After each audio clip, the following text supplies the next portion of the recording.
Are you using that baby app? Am I That what? baby you using that baby filter app? No. Why? What's Because you look that? like No, you about. she just got a baby face. Oh, I was like, Sheffy has the baby. I didn't He know. said he I wondered was if you're using not the following. baby filter You app. know, we all us black women aging backwards these days. Oh yeah, I know. When I wear my hair straight, You know it what it does is, take Angela? Let's be another straight. five I'm years. gonna tell you what it is. You single? You ain't got no man eating on your ass. That's what it is. You ain't got no man eating on your ass, no man stressing you out. You get to go to when you just went to Spain. You said you went to Spain or something, and the only thing you was worried about was a toilet in the studio. Listen. I'm just saying. I don't want to be perpetuating something trying to keep you single for life, but that's what that's why you Well, look so I'm fresh. dating. I am dating. Yeah, oh, she dating. Yeah. All right. So Sam had a really good subject he brought up. He asked about whether or not men prefer women in their like most natural. And I'm wondering, is it bullshit or is it real shit? I'm gonna play this video that he shared with us. Don't And forget to tag everybody. what's that? Do all your tagging. Oh yeah, I got a lot of tagging to do. Don't worry, I'm finna do some tagging, but let me go see if y'all agree with this. This woman, she's right, she's on point, but I'm gonna see what he's talking about. Let me get 1 second. See what she talking about. She said all natural. Oh, I think that's what she was alluding to, but I can't say if that's it for sure. All right. I just want to say this. Ladies, if you're looking for a husband, boyfriend, anything, this is the outfit. Just go to the store, mind your fucking business in this outfit. It might have been the shorts, I don't know. No bra, look crazy. Bun. Babe, I ain't never been asked, am I married so much in my fucking life? I swear to God, I don't know what it is. Might be that ass. Might be this one ass nipple ring. I don't know. But if you want a man, this is how you get them. 4 motherfuckers asked me, was I married? And one of them asked me, did I have a boyfriend? You want to know why they asked me that? Because they had a coochie. It was a girl asking me, did I had a boyfriend? The girl pulled her car over. I'm walking in my big skirt. Back that bitch up. Hey, you got a man? I was like, hold on, ho. No, I don't got a man. I'm pulling bitches now? I just want to say this. Ladies, if you're looking for a husband, boyfriend, anything, this is the outfit. Just go to the store, mind your fucking business in this outfit. It might have been the shorts, I don't know. No bra, look crazy. Bun. Babe, I ain't never been asked, am I married so much in my fucking life? I swear to God, I don't know what it is. Might be that ass. Might be this one ass nipple ring. I don't know. But if you want a man, this is how you get them. 4 motherfuckers asked me, was I married? And one of them asked me, did I have a boyfriend? You want to know why they asked me that? Because they had a coochie. It was a girl asking me, did I had a boyfriend? The girl pulled her car over. I'm walking in my big skirt. Back that bitch up. Hey, you got a man? I was like, hold on, ho. No, I don't got a man. I'm pulling bitches now? I just want to say this. So look, man. I think she's trying to say that her regular appearance, just her regular appearance, no extra makeup, no heels, no a lot of the stuff that dudes make a big deal about. She's just in her natural walking around, because when you see that, I figure, okay, she must have just been sitting on the sofa and she just got up and she just ran to the store real quick and she's coming right back. She looks like somebody who is sitting at the crib. They finna go back to the crib and go to the nail shop. This just kind of regular, but she looks very natural. She's not super thick. She's not what we would consider bony. So is this indicative of men preferring that natural thing, Sam? Is that what you saying? Do you think that's what this means? That's exactly what I think it means, man. But the thing is, and the reason why I wanted to go with this is because in the comment section on the original video, it was some women in there that was agreeing, high five, and saying, yeah, she right because yada yada yada. But then there was the other ones that got damn rebel against everything. That make everything a damn personal attack. Mm-mm. They when we got on makeup and we done up, men just intimidated. When you got all these men in the comment, just read down the comment section, man, and you would see men confirming what she's saying. But they would rather go with the narrative that's in their heads that men are afraid of them because they look extra good. Thing is, man, and you hearing it from a man. I know for a This is fact. I know for a fact that I always get hit on more when I am natural. But I think in a man's mind, they're like, "Oh, this is the worst she gonna look." yes, And you get, that's That's exactly let's let him finish because I know he's that's going what they're there. Go gonna ahead and say. go there. They Hold on, think let's that's let the him finish. worst she gonna look, and so it went. It's only up from here. You can that's only the go things up like from that. Like we're looking at it like this is what we're gonna get 90% of the time. This is what here. Right, if we make it that far, this is what I'm gonna see every day. And I like that. right. So And then when we do step out, I know it's gonna you know what I'm saying? It's gonna escalate. now let's be clear though, like she has a cut body now. She's not. So that's what I think it is. Is just I She know built like a refrigerator. I wore that exact same outfit to Publix a week ago, and I just had this conversation, and I was just running out, and I had like my short shorts on, like that I got at the beach, not thinking they were too short, but they were about that. They were that high. I had like 5 guys try to talk to me, and I was like, "Oh no!" I was like, but I think it's just also skin. It's just skin, and then if you have nice legs, and I think my legs are my nicest part of my body, so I think that they can see that I work out.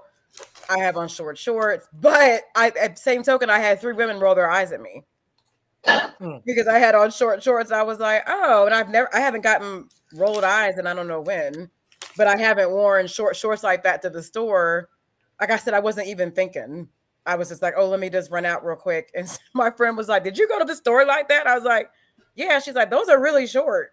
I was like, oh, well, it's 90 degrees outside. So, And I'm back home by now. I would say yeah. this, even though, okay, she's of a smaller frame, but so I got homeboys that she is too tiny for some of my homeboys. Like I have homeboys that don't prefer women, but they do prefer seeing as much of the regular version of a woman. My wife Right. made a point back when we met online, and what she said was when women go on dating apps, she was saying people in general, but she's like especially women, because women do more than men as far as makeup, hair, nails, etc.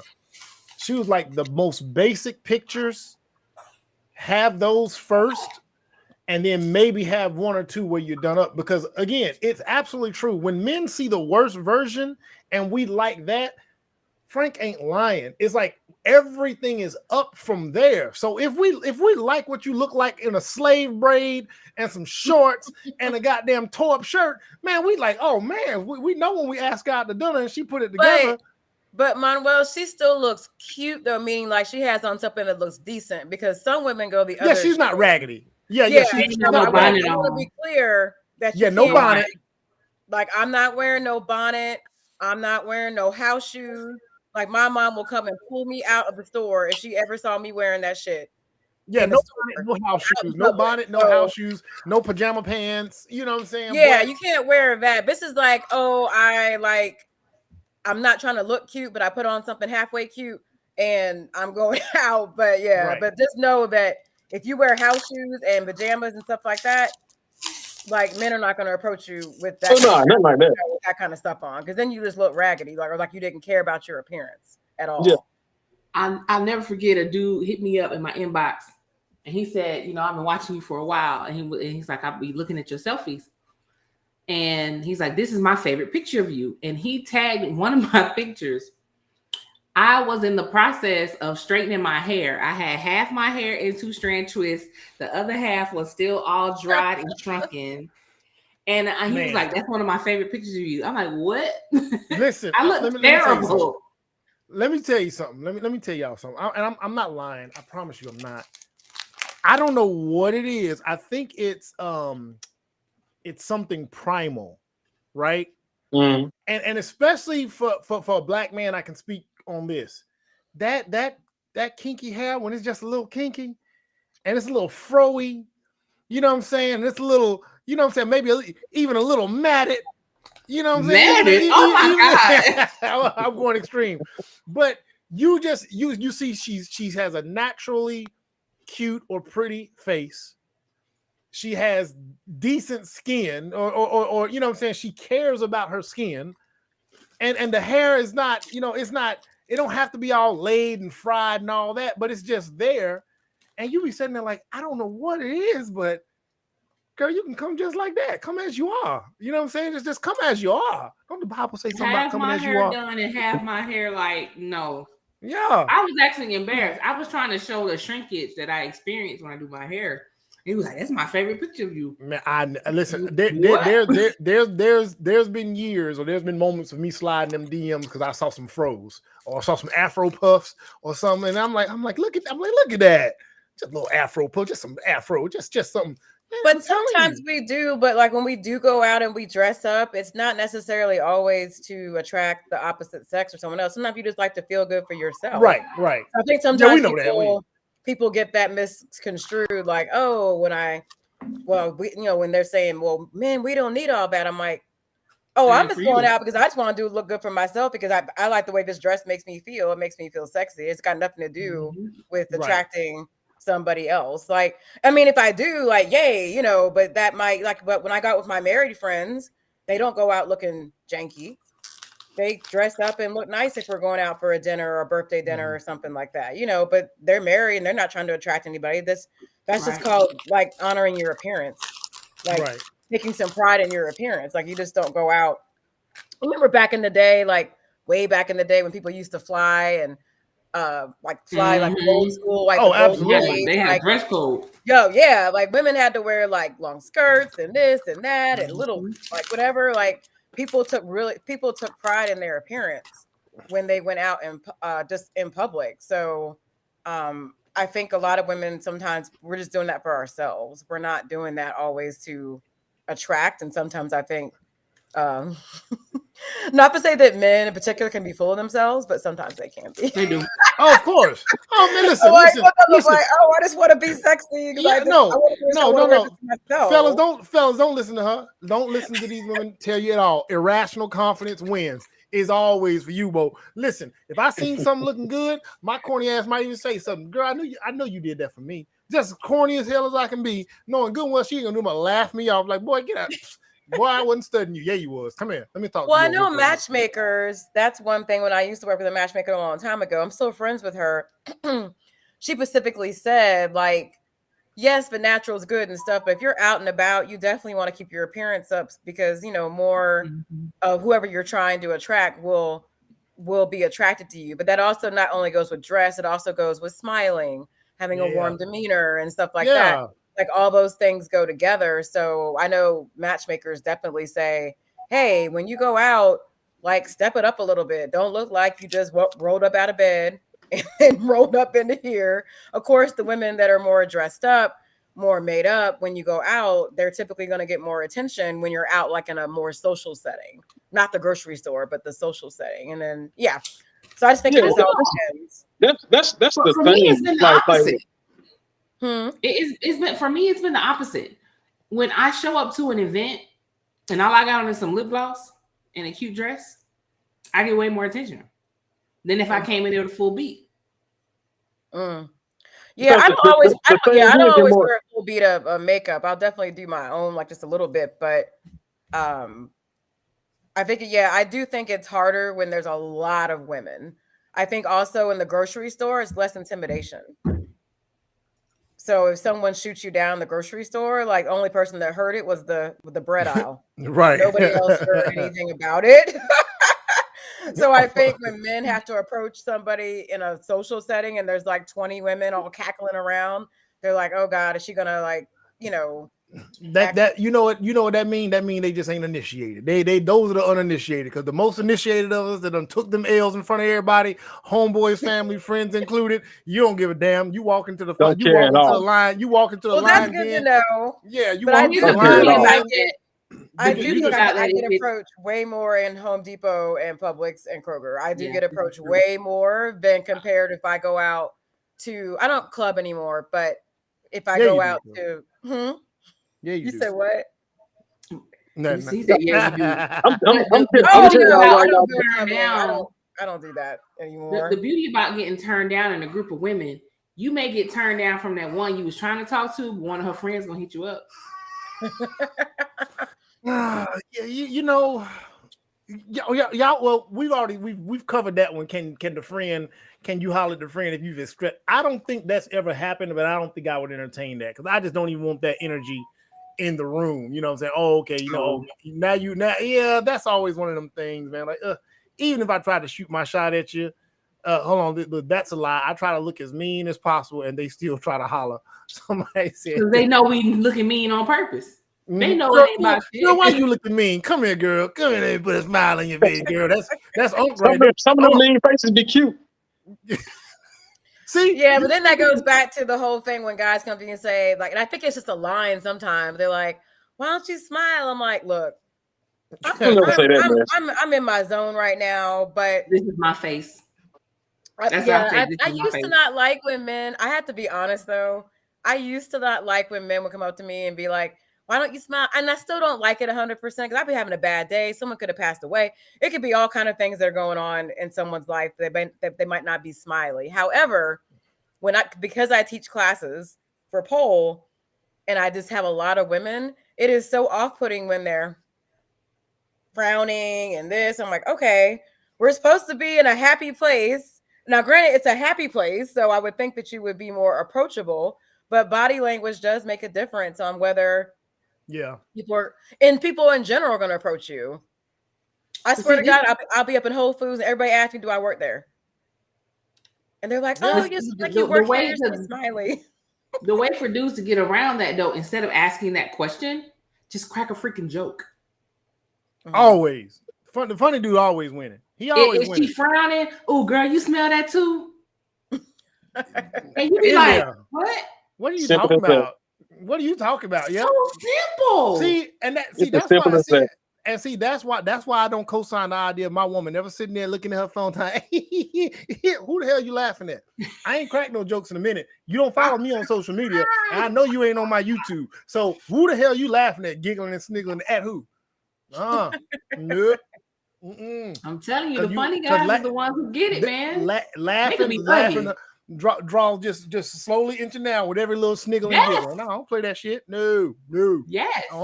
I'm the comedian around here. I'm delirious. I'm Eddie Murphy around here. You want to watch that? You want to watch that Kevin Hart's? No, I don't want to watch nothing. You want to laugh? Tell me. I'll tell a joke. Country Wayne? I don't care who it is. None of them. I don't even share funny stuff with my wife. That's of a single man sitting there telling jokes. A skit maybe, but anything else no. I'm Richard Pryor around here. She watched this, she gonna know. He's so insecure. Yep. Anyway, so now look, y'all. Y'all know I was hyped today. We finna get into it. I don't want to. This is not a celebration of a divorce. Let's be very clear. We are not celebrating young Jeezy or Jeezy because he ain't young Jeezy no more, but we ain't celebrating Jeezy and Jeannie's divorce. It's not what's happening. However, they are divorced, and I want to play a little bit of that, and then we'll go into what I got to say about it because I was there. I remember when they got married, and I remember a lot of you dudes had a lot to say. Y'all had a lot to say. Y'all quiet now, but y'all had a lot to say. Anyway, not celebrating the divorce, but I want to know, how does Jeezy and Jeannie's divorce say? What does that say about black men's idea of relationship dynamics between black men and non-black women? I want to know what it says. I'm going to play a little bit of what they got to say about the divorce. It's over for Jeannie Mai and Jeezy. The TV personality and the rapper are divorcing 2 years after saying I do, Access Hollywood has learned. According to legal documents obtained by NBC News, Jeezy filed paperwork on September 14th to end his and Jeannie's marriage and is requesting joint custody of their 20-month-old daughter, Monaco. A prenup is in place. Access has reached out to both parties for comment. The couple tied the knot in March 2021 in an intimate ceremony at their Georgia home, and Jeanie previously explained how pandemic restrictions and personal loss shifted their original plan to wed in the south of France, telling Vogue at the time, "After Jeezy's mother unexpectedly passed, we quickly learned that life is too short, and at the end of the day, Jeezy and I really just wanted to become husband and wife. So we decided to turn our original wedding into a mini-moni where we exchanged our vows in front of our immediate family and a few close friends." Aw, that's so cute. Why my face all big here? Oh, man, my bad, man. It keep diverting back to you. Keep putting the spotlight on you, man. My bad. Look, man, we're not celebrating a divorce, but what we are gonna do is talk about this idea that black men have about submissiveness, cooperativeness, all this other shit when it comes to dating and being in relationships and married to other women. But what else I want to play before we go a little further is I want to play what she had to say about Jeezy or black men in general before they even got married, because black men like to ignore this Loved stuff. black guys. Yeah, I did. But for me, dark meat on the side, white keeps me mean and lean. You know, that's why I married white man. That's what I like. Hold up. What do you mean, dark meat on the side? Because she lightweight offensive. I am I'm not. I'm saying, like, I really do think black men are attractive. I do. Like, that's my... Well, what do you mean, dark meat on the side? That means, honey. That's... You know what that means. Wait, what are you reading it as? How did you say it? I'm just saying, like, when I think about men, I like dark men. I do. You like your main man to be white and your side piece to be dark.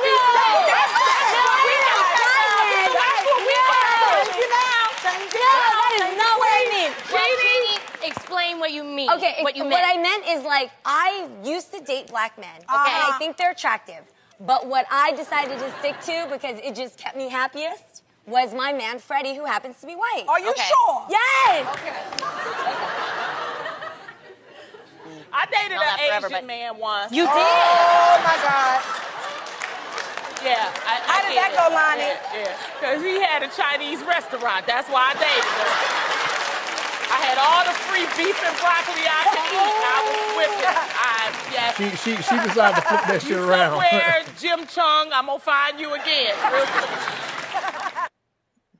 I do like how she flipped that around, because you could tell the sisters didn't necessarily appreciate them referring to having a black man on the side. They did not like that shit. Last part there's one more part I want to play, because I got to play these things in little bitty segments. But there's another one, because again, dudes will argue this. It doesn't matter how you present it. Dudes will argue this stuff with you on Facebook up and down. They've argued with me. All black guys like Asian girls. Okay, let's hear this theory. All black guys like Asian girls because their dicks are bigger and our are tighter, and black guys like to dominate a lot. They like to get their dicks squeezed really hard by Asian girls. Name some black and Asian couples, though. I don't really know of any. Chris Brown was with an Asian girl. What Asian girl? She was like black and Asian. What black guy is with a full Asian girl? Like a successful Asian girl relationship. Yeah. You see, I don't think it ever works out long term. I think the theory is like they just want to the Asian girls. They can't ever trap the Asian girls, because the Asian girls are always going to want something else. All black guys like Asian girls. Okay, let's hear this theory. All black guys like Asian girls because their dicks are bigger time. and our are tighter, and black guys like to dominate a lot. They like to get their dicks squeezed really hard by Asian girls. Name some black and Asian couples, though. I don't really know of any. Chris Brown was with an Asian girl. What Asian girl? She was like black and Asian. What black guy is with a full Asian girl? Like a successful Asian girl relationship. Yeah. You see, I don't think it ever works out long term. I think the theory is like they just want to the Asian girls. They can't ever trap the Asian girls, because the Asian girls are always going to want something else. All black guys like Asian girls. Okay, let's hear this. Are we gonna play dumb? Are we gonna play dumb? So my question comes down to this idea that black men are dating out, marrying out, seeking relationships out for a better outcome, a more submissive woman, or whatever it is they think they're going to get out, there's constantly evidence to the contrary. And for black men to celebrate just a few years ago, literally just a few years ago, celebrating Jeezy marrying, and for these dudes, they always like to act like, oh man, I don't remember that, or I didn't see that, or that wasn't a thing. You a damn lie.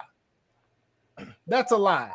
It was a lot of dudes doing it. I don't know who the hell this dude Claude is, but Claude was proud of his boy. She is beautiful, Asian and Hispanic woman. She said she is beautiful. Asian and Hispanic women have a level of loyalty that most black women wouldn't even understand. Congratulations, young Jeezy. Hashtag SLMG. I don't even know what the hell that means. I don't care. I want to know, where does this idea come from? Somebody explain it to me. Stereotypes. That's it. But where do they get them? It's made up.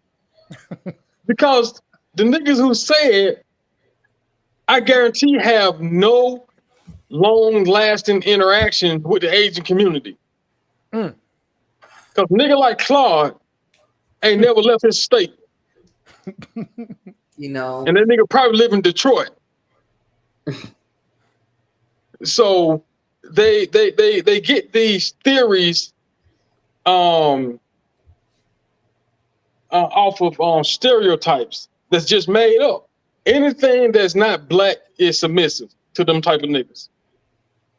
Because it gotta be. They gotta believe that there is a type of woman that's submissive because they feel like they're not experiencing that with the black women that they choose. So they have to have this narrative that is something better outside of black women, because they've convinced themselves that black women are these hard, masculine, mouthy, neck rolling type women. And so maybe it's the movies. Maybe it's the way that these different race women are portrayed in movies. The Asian woman is always portrayed as serving a man. The white woman is always portrayed as... Wait, pause right there. Because they can't ever say that about white. Roseanne Barr was a goddamn fool.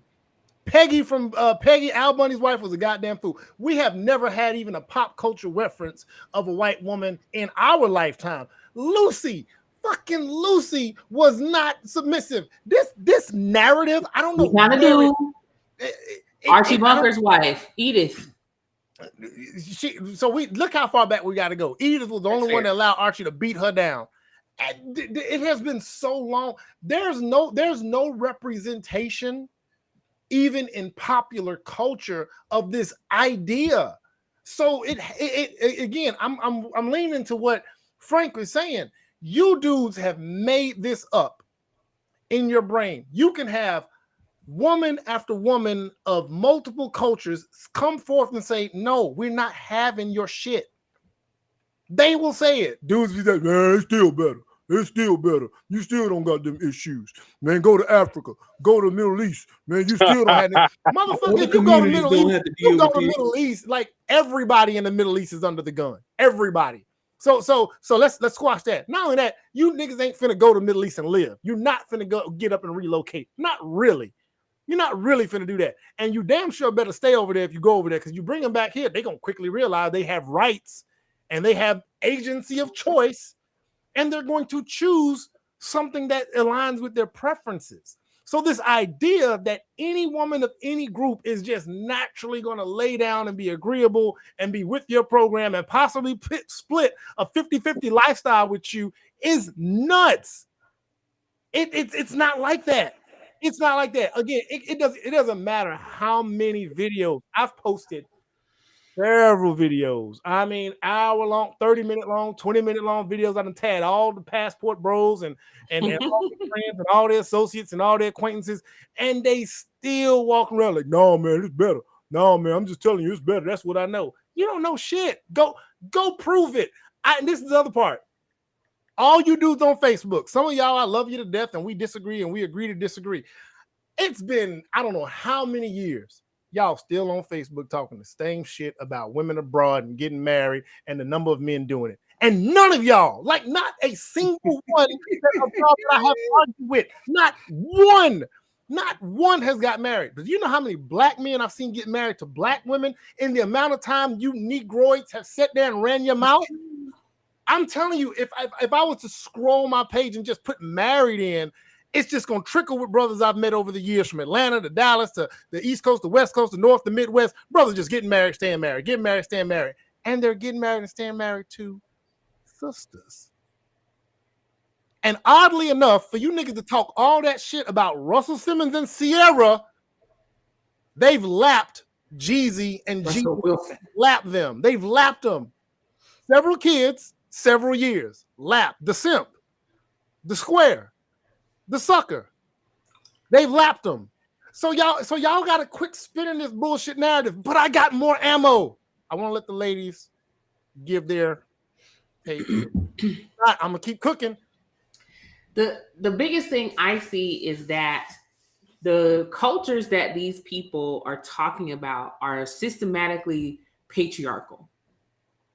So they think the whole system of patriarchy has bred these women to be this way, when these women are submissive circumstantially. Repeat that part.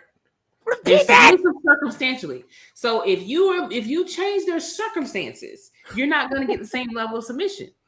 You look here at Jeannie Mae.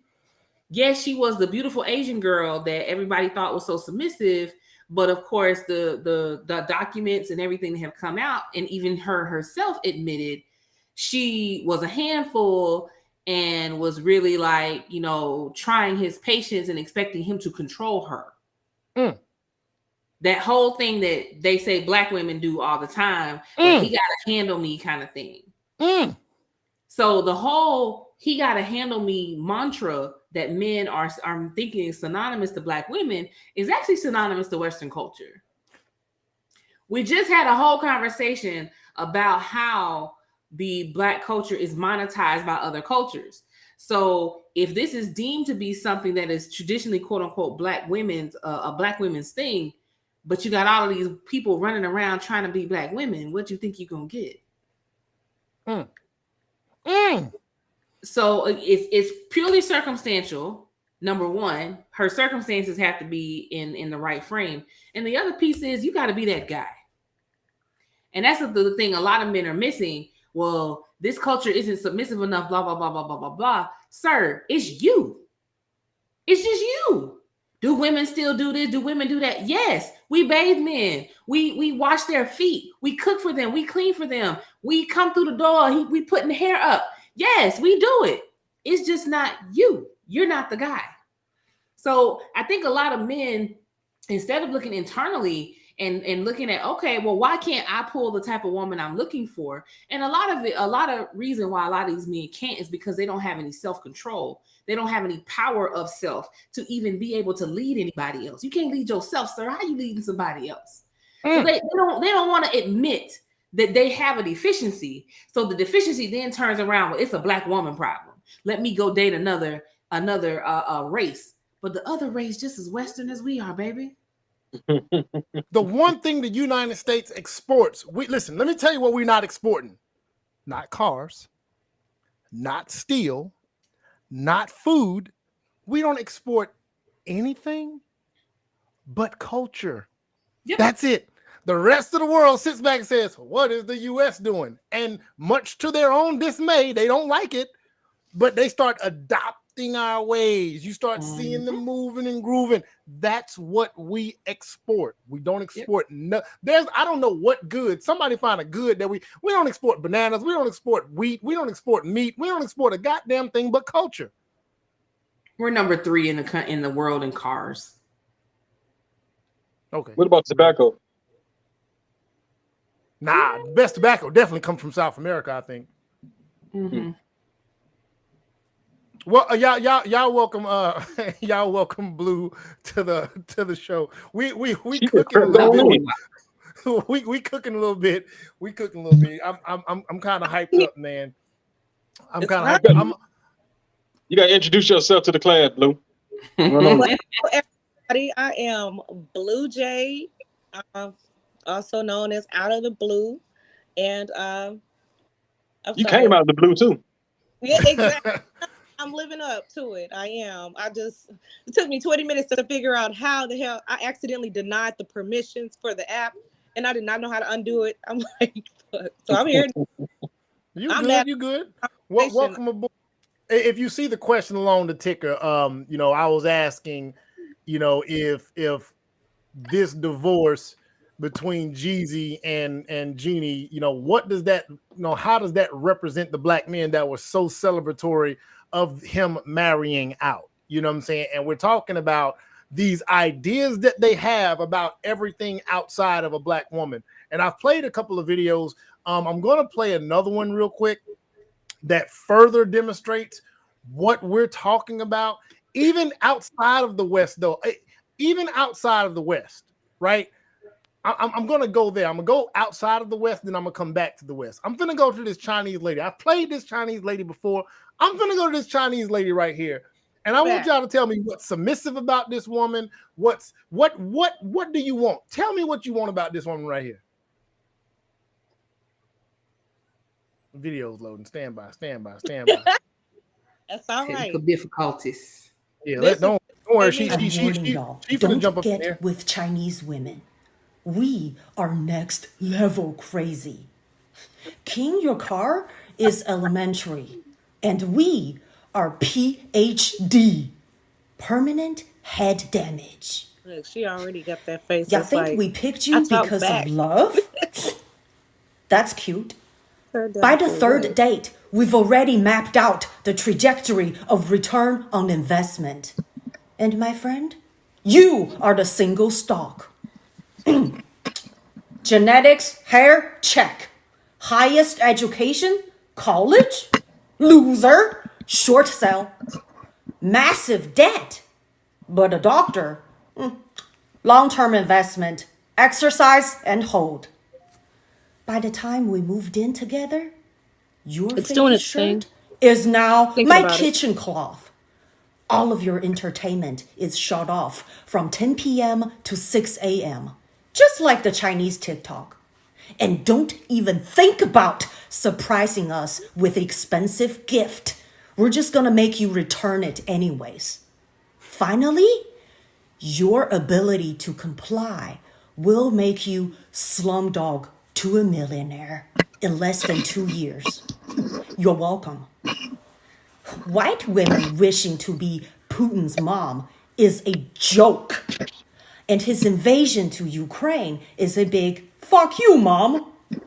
Putin needs a yellow tiger mom. She going off the rails now. Until she's going off the rails. I wanted to play that because her she do, but she's basically telling them that to them, she's saying to them that men are commodities. They're not getting with you because you're just a great guy and they submit to masculinity. No, like it's but listen, they'll say she's lying. They'll say she's lying. They will say that they heard something else. They will say, I got a boy that's married to somebody and something else. It's never them that's married. It's never a single one of these guys that is the one that's married. It's never them. It's always, I know somebody, or I knew somebody, or I work with somebody, or I'm familiar with somebody. I got one more that I'm gonna play, and I'm gonna let y'all rock. It's so never I know a lot them. of these passport bros, and especially black men, are in my comments asking me why I'm talking about this. It's not my fight. And before anything, I'm a woman, so I'm always going to stand up for women regardless of race. And one thing that really bothers me about this is these same passport bros are the men who probably tried to hit on me in the US before they realized that we don't like them either. I'm from a town that really doesn't have that many Asian women, especially Asian women who look like me. Like I said, you guys, I'm adopted. I grew up in a white family in the Midwest, so I have no beauty standards from South Korea. I'm a thick woman. I weigh about 165 pounds. I'm 5'5", so honestly, the brothers like to holler, and they still do. Regardless of what some men in the comments are trying to say, that black men aren't checking for Asian women, yeah, right. Check my DMs. But anyway, pretty much every time I met a black man, he thought it would be a flex to say something like, yeah, I like my women foreign. I like my women exotic. And I don't know why they decided to say that to me, if they thought it would make me feel good or something, but for me, it's always a red flag. And so I would dig in a little bit further and say, well, what do you mean by that? Like, because I'm a white girl on the inside. My family is white. I grew up in a white community in a small town in the Midwest. So I might look exotic, but I'm Wonder Bread white on the inside. So anyway, whenever these guys would say this, I'd be like, well, you're about to be in for a big disappointment if you're expecting a submissive, docile Asian to take care of you. But it really bothered me when these guys would say, yeah, I don't like black women, because that's what it always came down to, that they didn't date black women regardless if they were black or not. And their moms are black, their sisters are black, their cousins are black. I'm like, would you say this to their face? That's weird. So I kind of pick and prod after I already decided, yeah, I'm done with this, I'm out, because anybody who says something like that just is an immediate red flag. But it always came down to the same stupid stereotypes that black men always have to say about women. They're loud, they're masculine, they don't know how to treat a man, they wear fake hair. So what? So what? You don't have to put down an entire race of women because you have a preference. And honestly, like, I've dated pretty much every race, every ethnicity. I'm Ms. Worldwide when it comes to dating. Only common denominator is black hair and dark eyes usually. But I've never heard any group of men put down their own women more than I've heard black men do it in pursuit of other women. And I just find it really disheartening. And I understand why this divide is getting bigger, but I don't want to be a part of it. So I hate it, and I had to speak on it. Now, niggas will, excuse my language, they will argue up and down that this isn't happening. A representative of another group is telling you that this is happening, and they don't even respect you for it. I'm going to repeat it. A representative of another group said that this is happening, and they don't respect you for it. So you're not respected by your own, so you claim. You go bitch and complain to another group. That other group looks at you lower than you probably already are on the totem pole of where we as black men already stand. Because you just buried yourself under your own disdain for your own people. Your own people. And lastly, before I let anybody else speak on it, don't none of you lames come to this post or to this and say anything about women not being held accountable, because we've been railroaded when we've done that. So let's keep it 100. Anybody who knows anything about the way we have conversation here, we know that's not today. Today, it's y'all's ass. Y'all have really set a terrible standard. That is an Asian American woman that just said she is basically disgusted with what y'all are representing out there by I like women that ain't black, and then you start to complain about black women in pursuit of them. That's embarrassing as fuck. Yep. Let them niggas pull up. They ain't gonna pull up. They never do. And what's even more annoying is these cultures that they're running to are very, very cultural in that they protect their own. So you think you're gonna get in by not protecting your own? Bro, how delusional. They don't even understand that concept. Like, nigga, what? You talking bad? At that point, you become like penis, and that's it. That's literally it. That's it. And a lot of y'all are okay just being that. A lot of y'all okay just being the mandingo. Y'all okay being the horse. Y'all okay being whatever that is. Because I know a lot of y'all brag about being cuckolds for couples for others, especially when y'all brag about that. I've witnessed it. I can go tag some names. Man, yeah, man, I'll slide up in there for old white boy want me to come bang his wife. I'll go do it, boy, and be on video. Woo. That's y'all. Don't be ashamed of yourself. This is really embarrassing. It is. This is really embarrassing. And I wonder, is it even necessary? Is it ever necessary if you end up with a preference for an other for you to speak down on your own? Even if you feel it, can't you keep that shit to yourself? No, they can't keep it to themselves because they feel like they have to one up black women. They feel like it's like them niggas want to they want to dangle it in black women faces, which is why they're so loud about it. Unbothered. That's the thing. It's like, nigga, you're not the type that they want anyway. So you ain't hurt nobody's feelings. Yeah, but someone that's gonna like, and I know she said that 8 years ago, and I get it, and we want to give people grace to grow, but I could never be with anybody that would have said something like that about my race. Like, and I know he's got to own that too. You're yeah, right. yeah, like you know, she was definitely wrong. Like, I've lost mad respect for her because I didn't know she even said that till someone put it in the group. I was like, she said that like on national TV, and she's still walking around with 2 legs. So I was just like, and when I heard it, I was like, she's like, that's not what I meant. I'm like, okay, you are not a dumbass woman. There is no way to clean that statement up. There's just no way to clean that statement Only thing up. you can do is own it. You got to own the statement. Yeah, you just gotta own it. Now, I'm glad that you said that because a lot of people behind closed doors, they do say that about, and this is not just black and white. This is Indian, white, black, Asian. A lot of people will say, "Oh yeah, I'll like mess around with black men or black women or Asian women or Pakistani, whatever it may be, but I'm not going to marry." Yeah, but I'm not going to marry that. So I just think that she was just on a completely wrong platform. She's on national TV when she said that, but I just want to know why he would even date someone who said something like that without giving people grace to grow, because that was 8 years ago. We've all said things where we put our foot in our mouth sometimes, like, oh man, I just didn't say that right. But that's a big one right there. That goes beyond what you said. I'll tell you why. I'll tell you why. Because so many black people and men, we talking about men today, you have arrived when you've married something that's white adjacent. When you can walk in that room with something on your arm that look like something other than black, oh, you've arrived. Now and that's what she meant when she said like white keeps me mean and lean.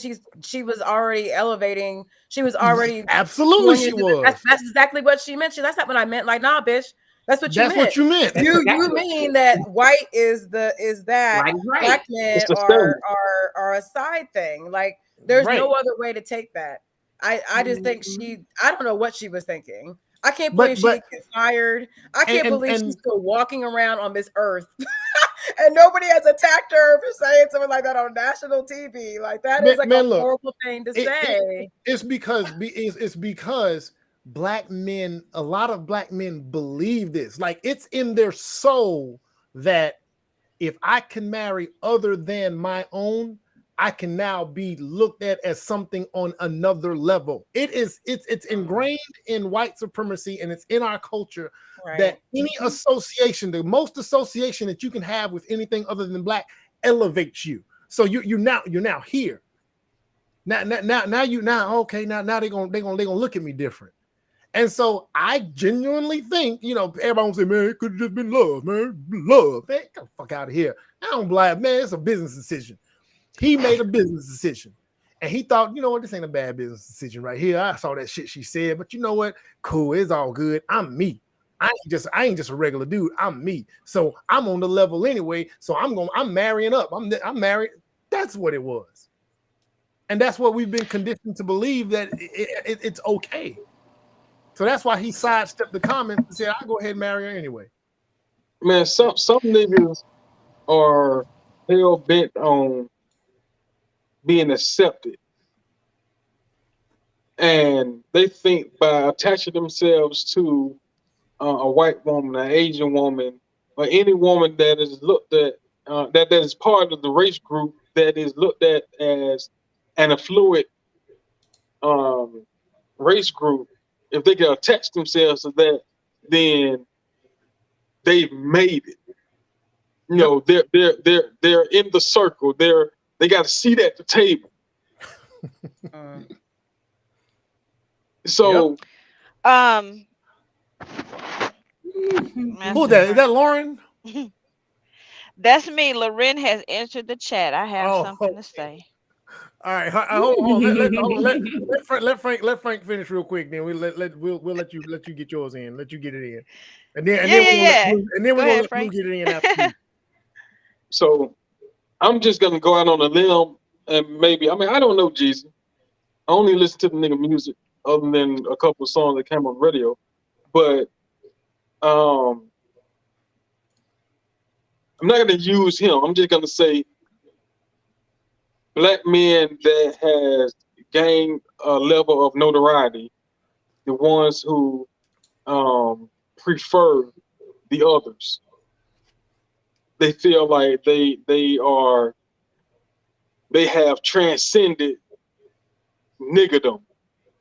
You know what I mean?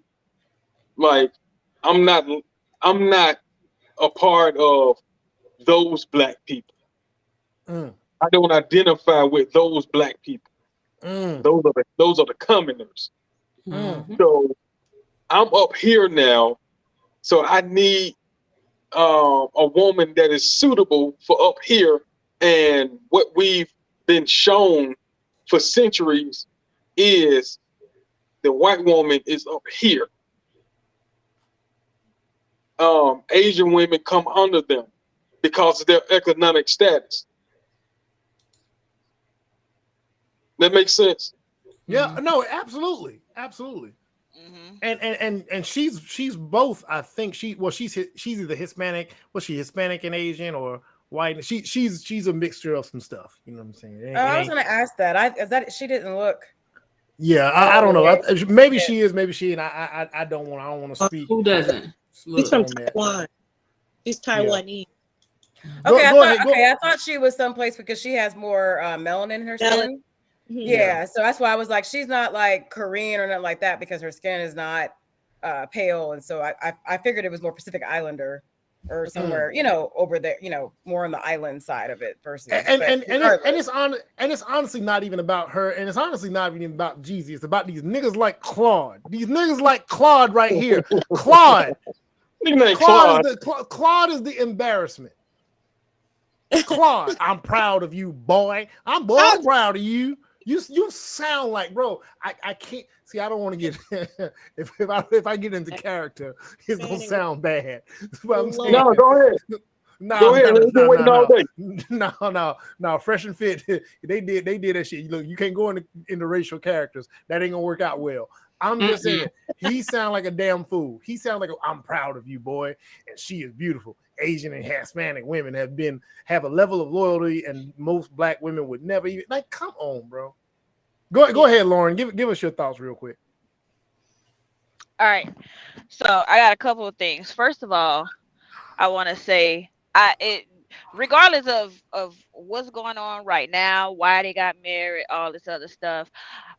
One thing I don't like, and it happens all over social media all the time, but I'm not gonna celebrate the demise of somebody's marriage. And I preface regardless all this with of that. why we feel. Hold on, wait. Right. You came in a little late. I prefaced all of this with this is not a celebration of a divorce, not remotely. This is highlighting that black men celebrated this as an accomplishment. And can they finally see that it's not an accomplishment marrying out? We need to rid ourselves of that.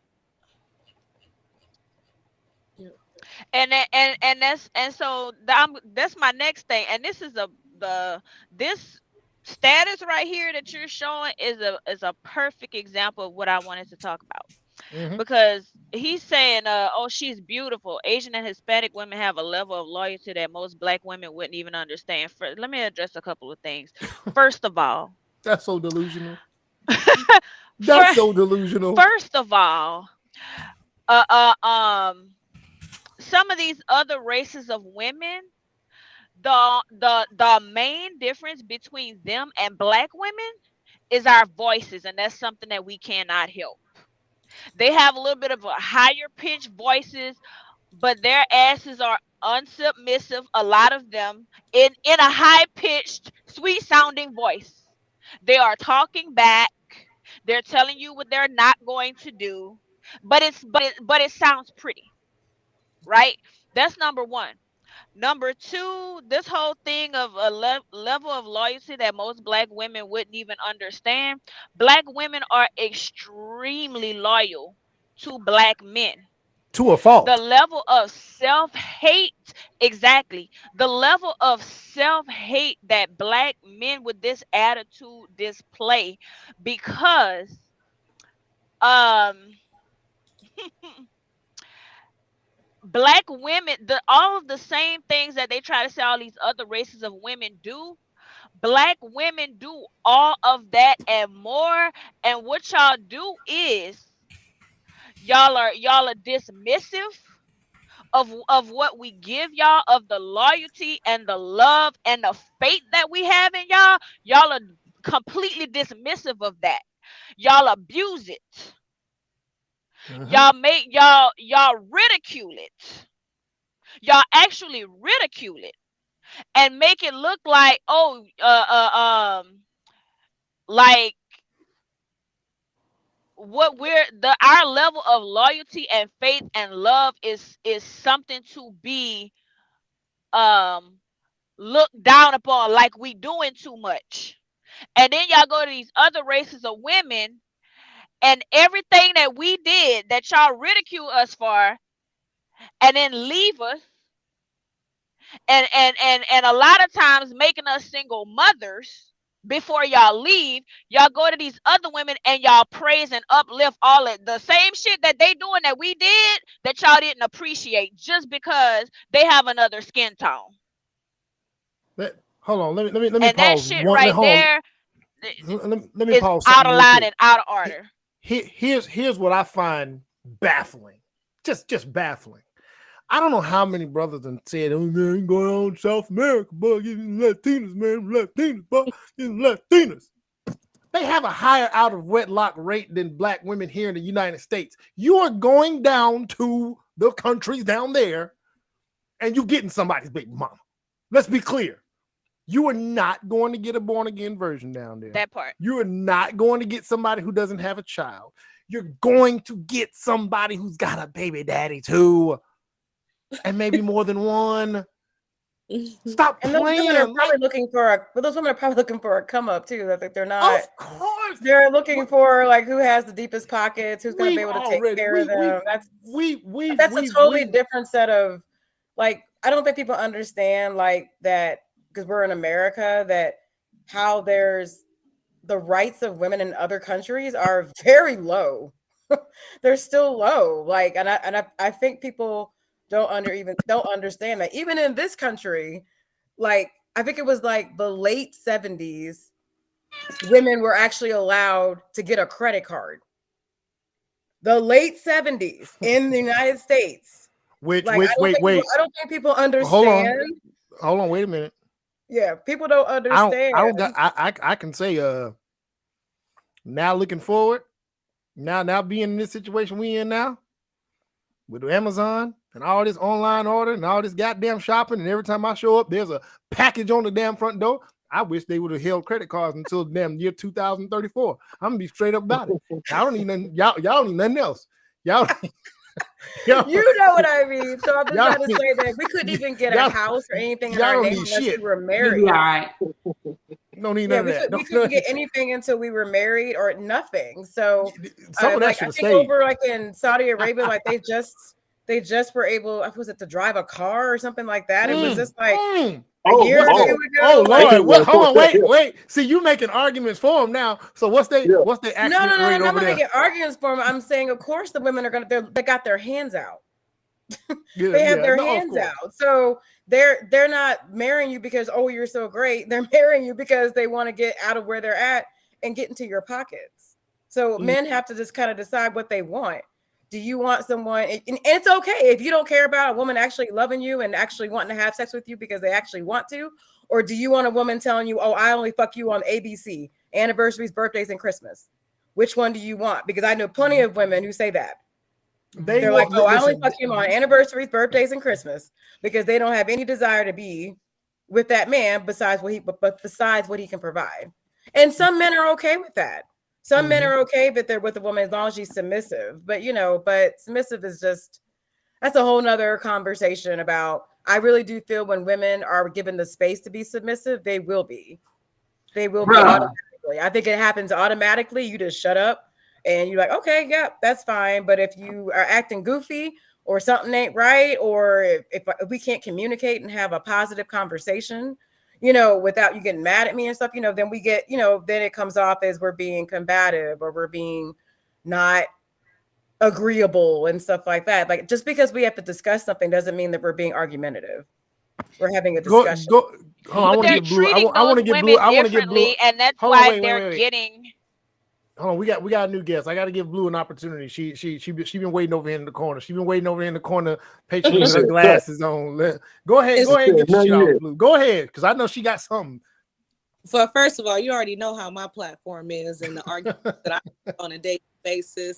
500 comments 2-3 days later of them trying to defend this ridiculous mentality. That's what I call it, the poverty brain mentality, because these men don't value themselves and they don't see themselves as of quality, and they put these women of other races above themselves. First of all, that's where they already screw up. They put them above themselves, which, like as one of them mentioned earlier, it's a self-hate thing. They don't like their own reflection, and they don't like the fact that Black women can tap the soul. These other women, they can't touch your soul. They can't whoop your soul's ass. These other women ain't got the spiritual superiority. So most of the time, men with that mentality are running away from their own self-accountability. And now they got it. Now they're giving these platforms to spew this fuckery out to everyone else. It's the most annoying shit ever that they're talking like this level of mental illness is normal, and they're feeding it to the masses to run away from your reflection to someone else that you think is above you, to what is it, falsely uplift yourself on their behalf is ridiculous. Because I honestly will never believe, now I hate to say this, but I would never believe that anyone who's dating interracially is meeting somebody on neutral grounds. There's no way that a Jeanie Mai will understand anything about Jeezy and the shattered glass that he has to look through when viewing the world. You know what I'm saying? It's definitely true, because there's a level of assimilation that takes place. You either assimilate or you split it down the middle, but culturally you have to give way. You have to give up some level of identity. You have to blend that. And but I didn't want to interrupt your thought. Go ahead. I'm sorry. No. What I'm saying is that the problem is that they're lifting these other people of other races above them to this point where they feel like if they have access to these women that they're being uplifted. I think someone else said that too earlier, that they feel like that these women are above themselves and they don't see how ridiculous it is. And then I think when they get into some of these interracial relationships, these women also feel like, you're lucky to access me. You're lucky. Absolutely. Like, I would never believe that they're meeting these men on neutral grounds to where they just really genuinely respect them. I believe that when women like Jeanie Mai take on men like Jeezy, it's because they want a level of control. And I'm sorry, but before they got married, it was given complete control freak. I'm going to make sure that I'm the one who gets to set the standards on what this look like. Even just the way that she's speaking, to say something like having my dark meat on the side. Like, did anybody bring that up? I don't want to be redundant. Oh, yeah. No, we did. No, but speak on it. Speak on it. Her dark meat on the side, which lets me know that you don't even see the dark meat as a main course. You know what I'm saying? So how could you ever believe that you're going to go to a higher place because you're dealing with someone who see you as lesser than? And I feel like some of those relationships turn out to be charity based. Like, she thinks she's gifted her. I'm giving you me, and you thinking that you're receiving some gift because you don't see yourself as surprised, clearly, because you're running from your own reflection by saying that you don't date Black women. And none of them have a good reason on why they're dating outside of their race besides that they're running from us. Black women are to this, to that, to this. Like, redo your math, honey. But see, and that's something we did play. We played a part where the Asian lady said, you know, she basically does not respect that black men come to her complaining about black women as a segue into their. I've had this said to me by a woman of another race. She said, now she dates black men exclusively. That's her preference. She really dates black men exclusively. And she told me that the worst thing in her experience was when black men had something negative to say about their own. She couldn't grasp why that would be the reason, because she felt that because she came from a multicultural where everybody's everything. She not being from America was trying to understand, like, okay, if black man wants to date something other than white, that should be, other than black, that should be fine. Right. But why is there this issue that they have with black that they feel should justify them being in a relationship with me? She could not get past that. And she spoke to the same thing that the Asian lady, the video of the Asian lady I played, that I can't respect that. Mm-hmm. And like somebody said, like Sheffy said, the first thing of all these other cultures is loyalty to your own. So when you don't have that as a baseline, you can absolutely love your own people. And hey, you just so happen to meet somebody, date somebody who's of something else, from somewhere else. And you know what? Golly, we hit it off. It's never that story, and it's never those. It's rarely. I think I don't want to say it's never that story, man. We talked about that. We talked about them nevers and absolutes. we talked about it earlier. Yeah, but you see, we're not speaking to them. So to those people, hey, let love lead the way. God damn it, hey, by all means. It's to these dudes like Claude that we have up here on this here meme. Claude. Claude's funny. With a name like Claude. You ought to be ashamed of yourself with a name like Claude, talking that. Boy, that's the most slave name I've ever seen in my life. Claude. Claude, that man. Yeah. That's ridiculous. Unfortunately, it's a lot of men who think that way. But you know what? I don't even believe that any of them have access to other women. No. But because here's the irony, right?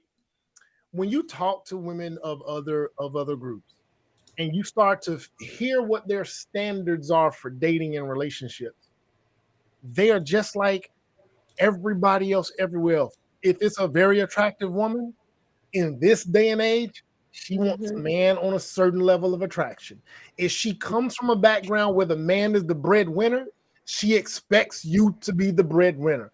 If she comes from some part of Asia where their elders come first, you are in a pecking order behind her grandparents, her parents, and all these other people before you even get a slice of the pie.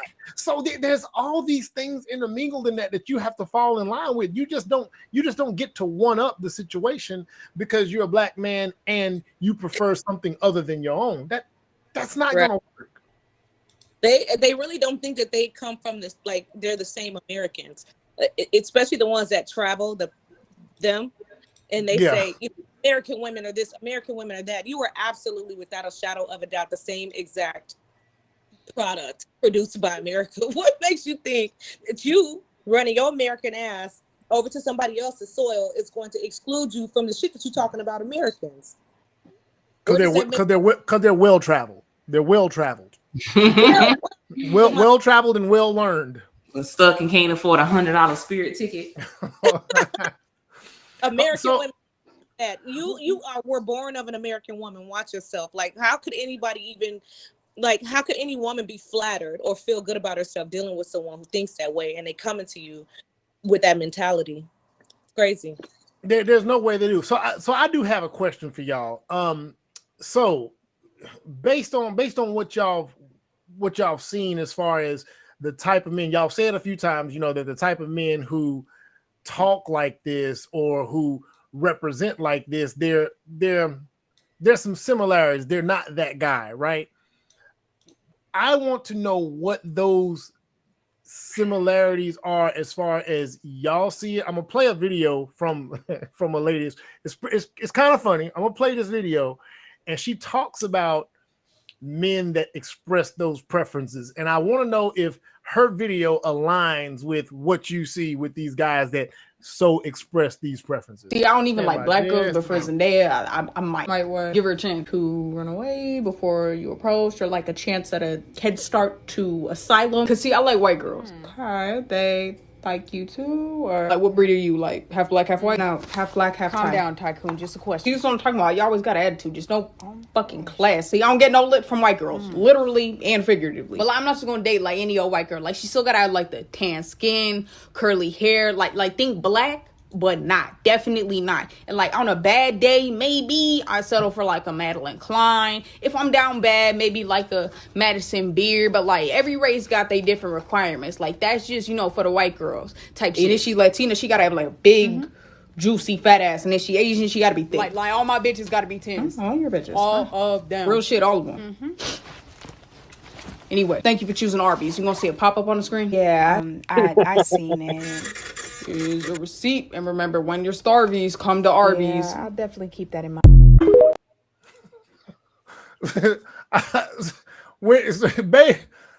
Basically, that whole illustration is that the downtrodden are the main ones out here talking that shit. And is that what y'all see? A lot of times, I won't lie, I don't go to profiles. I don't go click on profiles when I see people talking. However, I do know that it's a thing that women will go click on a profile to see who's talking that shit. When y'all do, is this what y'all see representing the voices out here more often than not? It's usually the ashies where you can smell their BO through their pictures. Their beard don't connect. It's patchy as hell. They, you know, probably complaining about pumpkin spice and candy corn. But, you know, they got a 1-bedroom apartment where they got crates and an air mattress. Wait. We're not going to do that. We're not going to do that because no, we are. We because that's comfort for men. We don't need. That can be comfort. That's fine. But if you are the type of man who is trying to attract a certain type of woman, your household will reflect that. Oh, absolutely. You got to have something up in there. You got to have some matching furniture, bro. That bed against the wall, that twin bed that you had and is up against the wall. No, sir. No. So that lets me know if you got a milk crate in your house, there's no women in your life. If there are women in your life, she don't care about you. Let's just be honest. Because if a woman cares about you and your house looking like that, she gonna glow you up. She gonna teach you how to use washcloths. She gonna come put shower curtains in your house. Yes. You're gonna have groceries. Listen, you gonna have a face towel and a butt towel. Let me tell you. Real true story. This woman here, and I'm pointing behind me because I'm referring to the one in this here house. This woman came and started complaining about my towels. I'm like, what's wrong with my towels? She said, they scratchy. She said, what do you use them for? I'm like, I use them on my body. What's wrong with my towels? Now I didn't use, I had face towels and body towels. She said, these look like, she said, I'm not using these. Nobody's using these. I'm buying you new towels. She said, these need to go outside in that garage. They can use these on the car. Don't use these on nobody's body. I'm sitting there like, what's wrong? Yeah, I thought, the soft, them little soft plush towels. I don't know.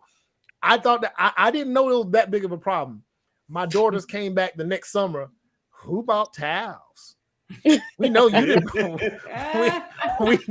we know you didn't buy towels. You got matching silverware. Where'd you get that from? You know what I'm saying? So even when you're trying your best, a woman's touch is a woman's touch. And if you got a woman in your life, it's gonna show up. You listen. If your place is too decorated, the woman is gonna assume that a woman lived there or used to live there. I'm just saying, because most men, we just don't have it like that.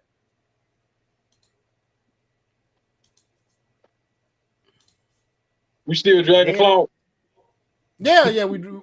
Well, hold on. Did you see the video? You saw the video I just played where she was talking about the Dusty, the ashy dude. Like, yeah, I've seen it myself. When dudes are doing all that complaining and talking about all them others, again, it's always the ones that don't get picked anyway. And that's the delusion. They think because they prefer other races, that other races gonna prefer them back. they think they're gonna have the pick of the litter with the other races. They prefer them back, all right. When that American dollar go far, American dollar go far in South America. American dollar go far in Southeast Asia. South America. Yeah, that American dollar, boy. The niggas don't even got passports. I guarantee you. No, their profiles. The niggas don't got no pictures out of the country. Well, okay, a lot of them don't. But what I do know is, listen, man, it sounds nuts when you go over to Thailand and you can go say, I spent 100,000 baht. 100,000. These dudes don't got 100,000 nothing in America, but they can go to Thailand and they can go ball out. But because they're those women are in that environment, they praise those men, they dote on those men. Those men then think that, oh man, it's American women that are tripping. Bring that Thai woman back to the United States of America. Or let your money run out over there. Let your money run out in Thailand. Let your money run out. Oh, the niggas better watch 90 Day Fiancé or Dating Abroad. No, they're going to tell you that that's just TV. It's reality TV. It's not real. They're going to tell you 90 Day Fiancé is scripted. It's not real. They're going to tell you the videos I just posted of these women's speaking from YouTube, somebody paid them. They're going to tell you they got a black friend somewhere that paid them. They're going to have every response other than, hey, man, you know what? That shit sound like the real. Maybe I need to reevaluate the reason I think the way I do. That never comes out of their mouth. I've yet to see it one time happen on these Facebook or social media streets that a dude say, you know what, let me reevaluate my thinking real quick. Let me see if I can. I'll be quick to say it's women that's delusional though. No, them niggas delusional too. They'll never reevaluate ever. It's too late. They dug in. They like Claude. They dug in. So they listen. You know you got to down that hill. Once you down that hill, you can't resurrect yourself. You just gotta lay there. You just gotta you died on that hill. Just lay there. But yeah, I now, ladies, I'm gonna switch it to y'all just a little bit. Have y'all ever seriously considered dating out? I have. Absolutely. Yeah, I'm always open to dating. I have done it. Yeah, I have dated outside my race before. Yeah. Okay. What was it like? Don't say nothing stupid, Frank. Man, you don't get us. Don't say nothing stupid, man, because I already know, man. He'll say some stuff, man. Don't do that. The first guy I dated, I was like 19, 20. First guy I dated, I'll never forget it. He was so cute, adorable, completely adorable. I felt fetishized a little bit, but he was cute. And then he got naked. It was like seeing a ghost. Oh, shit. And when I tell you, it's like legs were open, instant closed. Because I was just like, oh my God, you're so pale. It frightened me. I was like 19 years old. I'm like, oh my God, y'all are really that pale? Because his face, like, he wasn't that pale. But, oh my God, it freaked me out. Y'all remember that movie Powder? That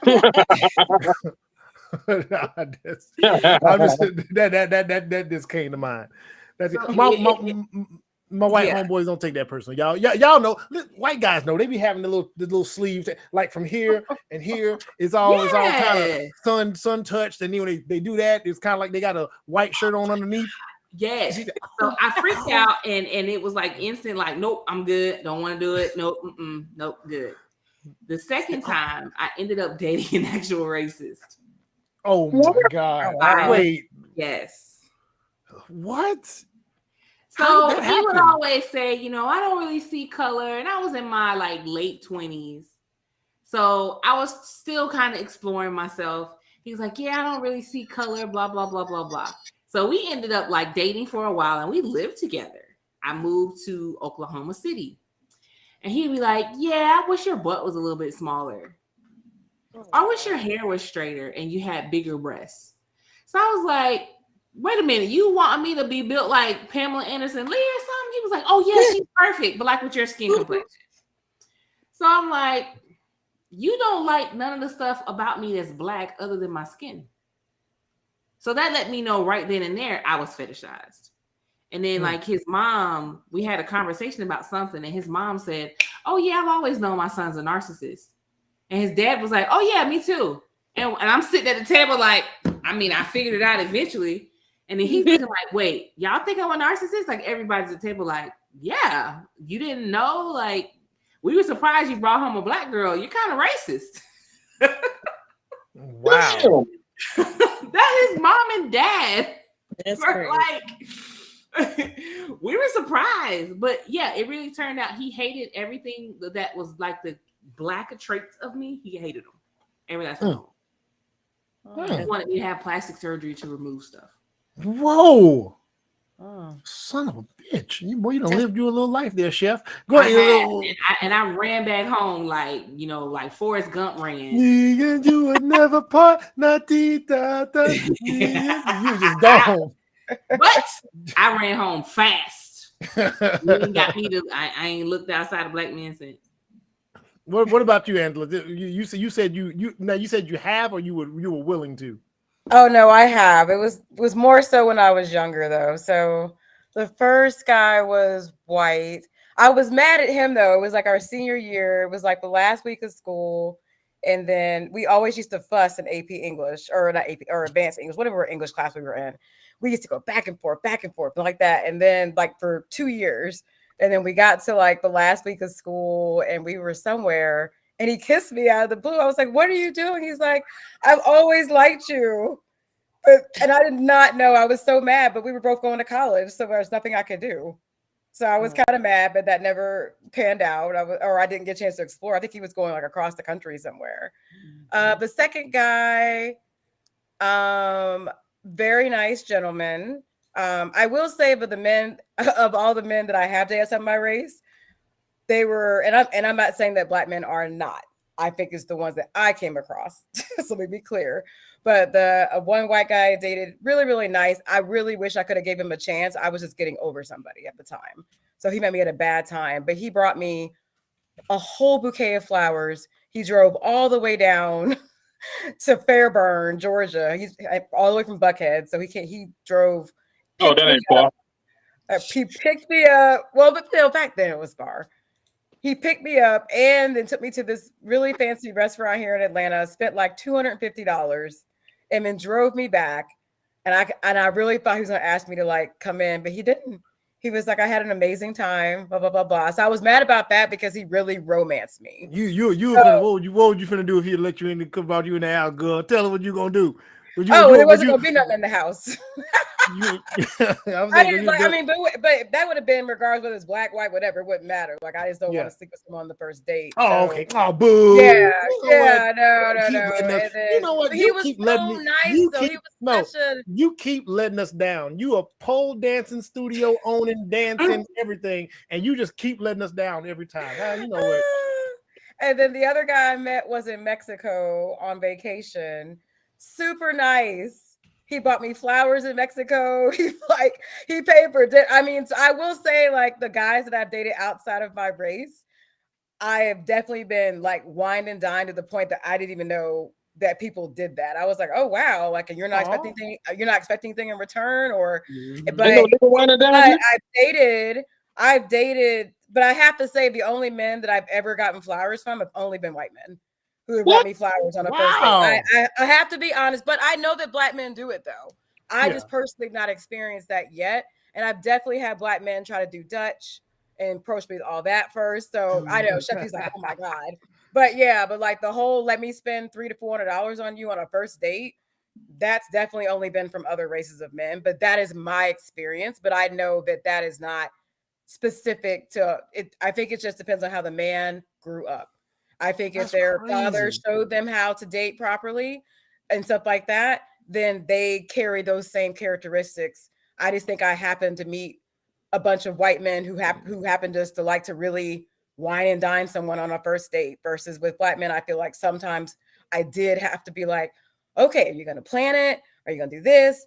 Where are we going? And, I'm not someone that wants like extravagant dates. Like I'm totally fine going hiking. You know how I am, Manuel. Yeah. Like when we like met up in the other group, like we went and had like a drink at that little restaurant, and it was totally fun. And like, so I'm not into the whole I need to have a 5-star experience date. But my experiences, I never felt fetishized though. So I can't say I never gone out with any man outside of my race where I felt like they were only dating for me because they wanted to have a Black experience. So they might have been that way, but I didn't pick up on it. Maybe I didn't pick up on it. But they were, something you just mentioned that I do want to say is, you mentioned like if a lot of times men, Black men might not know how to date because they weren't shown and taught. Correct. I always like to throw this out there. Dating as we know it is really a postmodern concept.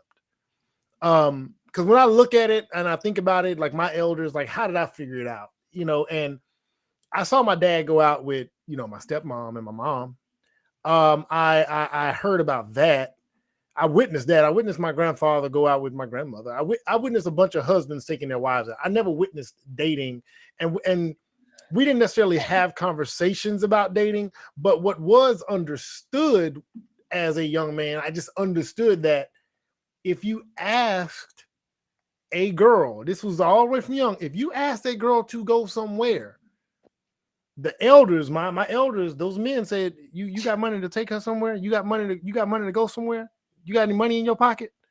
How you going? Where you getting the money from? It was understood that in order to call yourself dating, or even if you just wanted that woman's company beyond for an extended period of time, y'all probably gonna want some damn food. Let's start there. I don't give a damn what you want. If you're around anybody for an extended period of time, I expect you to get hungry. In the morning, you want breakfast. In the afternoon, you want lunch.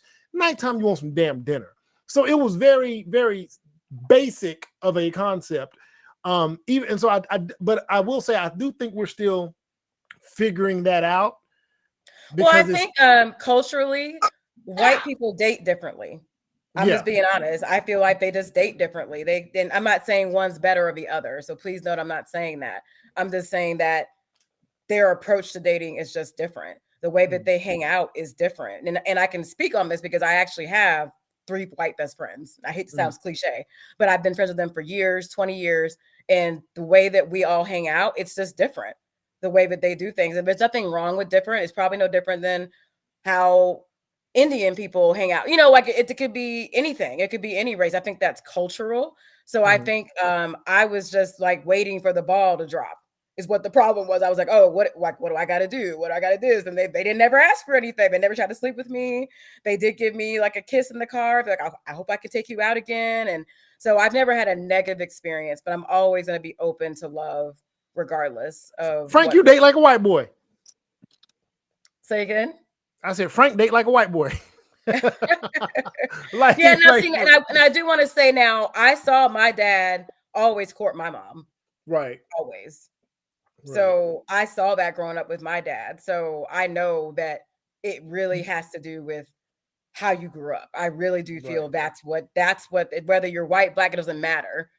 It's all a matter of what experience did men have seeing how women around them got treated and dated and how they treat their mom if their father was involved, and or for whoever. So my dad's always done things for my mom all the time. Frank, explain where you picked it up from, because I know you mentioned it before, but talk about where you got your ideas from. The movies. Romance comedy. That can count. Yeah. Romance comedies. I figured if it worked out, you got to work in real life. And it did. and it just so happened to do it. Yeah. Man, I can't count on my hands how many times I've been the first to do something for a chick. Yeah. Well, a lot of us, some of us have just been made to jump hoops, or like when some guys will try to take you out. Now, I'm fine doing a coffee date. That does not bother me at all, because that way, if I don't like you, I can throw it back and get the hell on out, because I don't want to sit there to no 5-course meal. However, I don't like when men in particular, I say men because I don't know if lesbians or whoever, but I don't like when they do that as like, well, I don't want to spend no money on her. So let me just do this. Like they're just trying to be like, yeah, like you're just trying to be cheap versus like, you know, like when I told a guy one time that I want to go hike, and he was like, and a couple of black guys said, "Oh, women don't really like that stuff." I'm like, but I'm active. I like going hiking. It happens to be free. It happens to be a free right. you know, but they just didn't believe that black women will go on non-expensive dates. Like we have this big stereotype that black women will only go on 5-star dates. I'm like, nah, if she like you, she gonna go out to date with you. I'm sorry. Like I just feel like if they really like you, they're not gonna but don't try to like sneak around and try to figure out a way to like get me because you don't want to spend you're trying to test me to make sure I really like you. Like I don't like when that's your angle of why you're trying to do a cheap or an inexpensive date, that you're just trying to make sure. You know where we got that from, right? Let me tell you, man. See, coming to America fucked y'all up. Y'all ain't Prince Hakeem. Y'all are not Prince Hakeem. 99.99999% of us ain't got our face on our own money, and we ain't worried about whether or not somebody's finna inherit our kingdom. So stop playing yourself. This idea that I gotta show her that I'm broke and I can just do the bare minimum to make sure she's with me for me, nigga. Please, they know you don't got it like that. You don't. We don't. Most don't. I don't. Why do we even convince ourselves? Man, like if you even got access, if that woman has access to you and you have access to her, she didn't have to get through no security or velvet rope to get to you, nigga. Like stop playing. I always say gold diggers don't go that they don't dig for copper. No, they are in places. They are in places where the access to those men is exclusive. Yes, yeah. They look at social media and view real life and reality through the lenses of social media. So you'll see a nigga post a video, talk about an experience he had, and then the rest of these niggas say they all like that, so I'm going to protect my pockets. Like, nigga, you wear slip-resistant Most of them shoes do not be having it like that.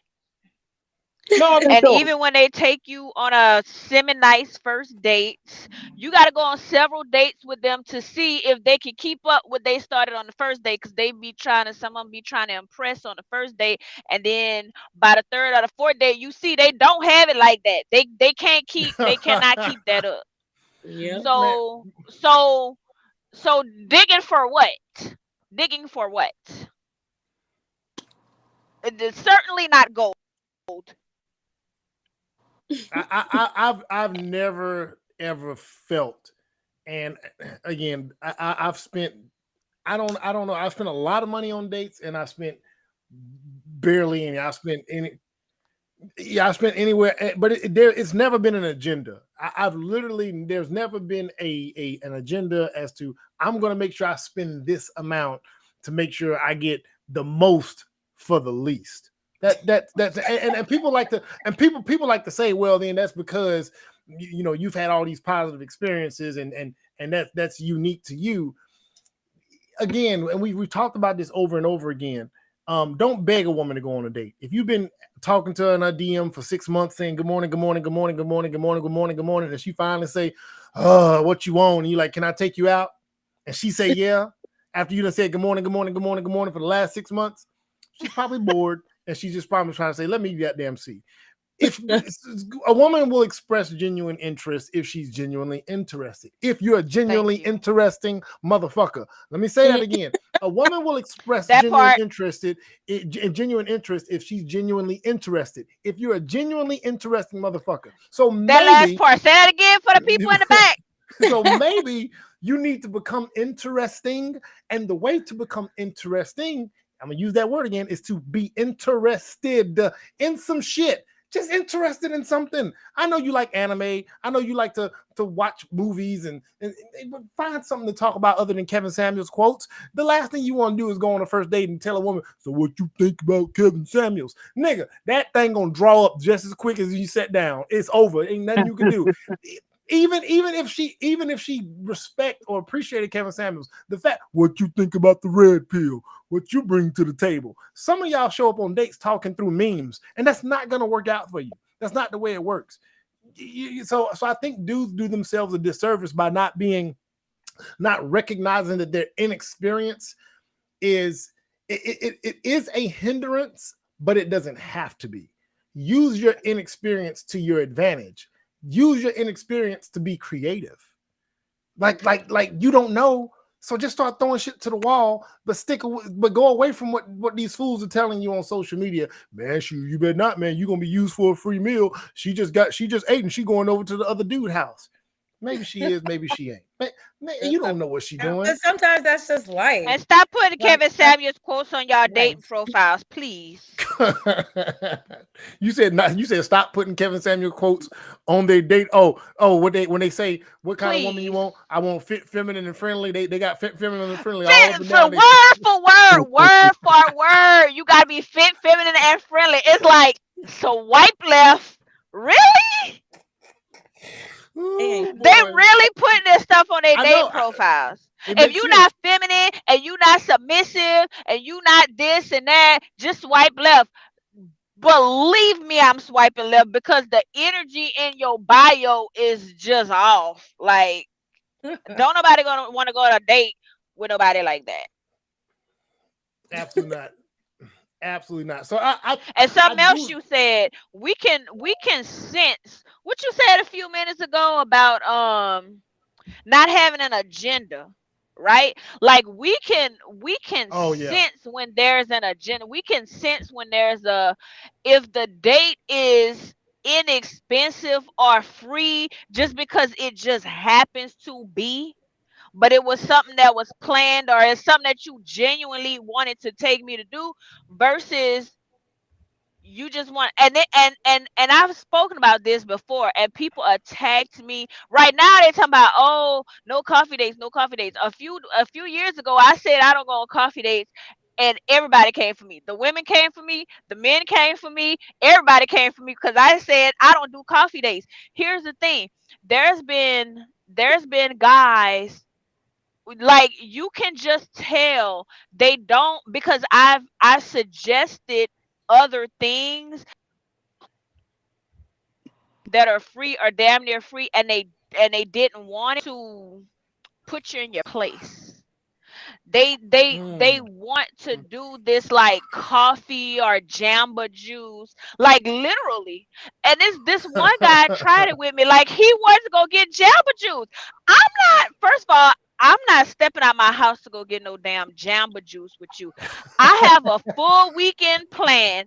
I said these are a couple places that I'm going to be and they're free. I'm going to be there. I'm going to be hanging out or whatever. If you just want to meet me, because you want to see if you like me or whatever, you can just happen to be where I am, and we can bump into each other like that, and there's no pressure. He did not show up, but it's okay because I didn't go there for him anyway. I was going just to hang out and have fun and meet some guys, but you're not finna get me out of my house and ask me to spend my time with you so you can bring me down a notch. I'm not here for that because you're never going to be able to do it. That's crazy. That's crazy. I've had a, what's that? I love Jamba Juice. But you know it's interesting that you say that because that will happen. Like you will, if a woman is just interested in the same thing that you are, hey, we want to meet for the first time. I've heard that. Hey, I'll be here. I'm gonna be here. There's this event. It'll just be me or it'll be a few friends. I got some time. If you want to just pop through and say, hey, man, that's easy right there. Easy money. Matter of fact, I've popped through and said, listen, I popped through, said, hey, bought a drink on the first date, got the t-shirt, went on to the second date for the day. You realize that, nigga, you killing two birds with one stone, dummies. Go meet that one and then go on to the bar with the next one. Come on, and then you can go home. And then the other one, the one that ain't the priority, you call her over later. Like, y'all got to be strategic with this shit. Right. I'm like, okay, I'm going to be at the Statler for salsa lessons. Then I'm going to Hotel Zaza is a party over there. Like, pull up on one of them places and meet me if you just want to see if I'm worth the time or whatever. Y'all guys be like, cause I don't want to get catfish. Meanwhile, y'all be the catfish. Cause I had a guy meet me at Turkish Cafe in Plano, and it was what you call it, Sunday fun day, and I like Turkish Cafe. They have belly dances. I love belly dances. So I pull up. He's already there. He wanted to see me. He comes. I'm like, I'm here. I'm parking. He comes to the parking lot. He sees me. I park. I go inside. Next thing you know, I don't see him. Why? Because he was a catfish. He did. He guys have mastered this, making themselves perspective. So making themselves look taller in pictures. Wait, hold on. Wait. Oh, go ahead. Making themselves look taller in pictures. Yes.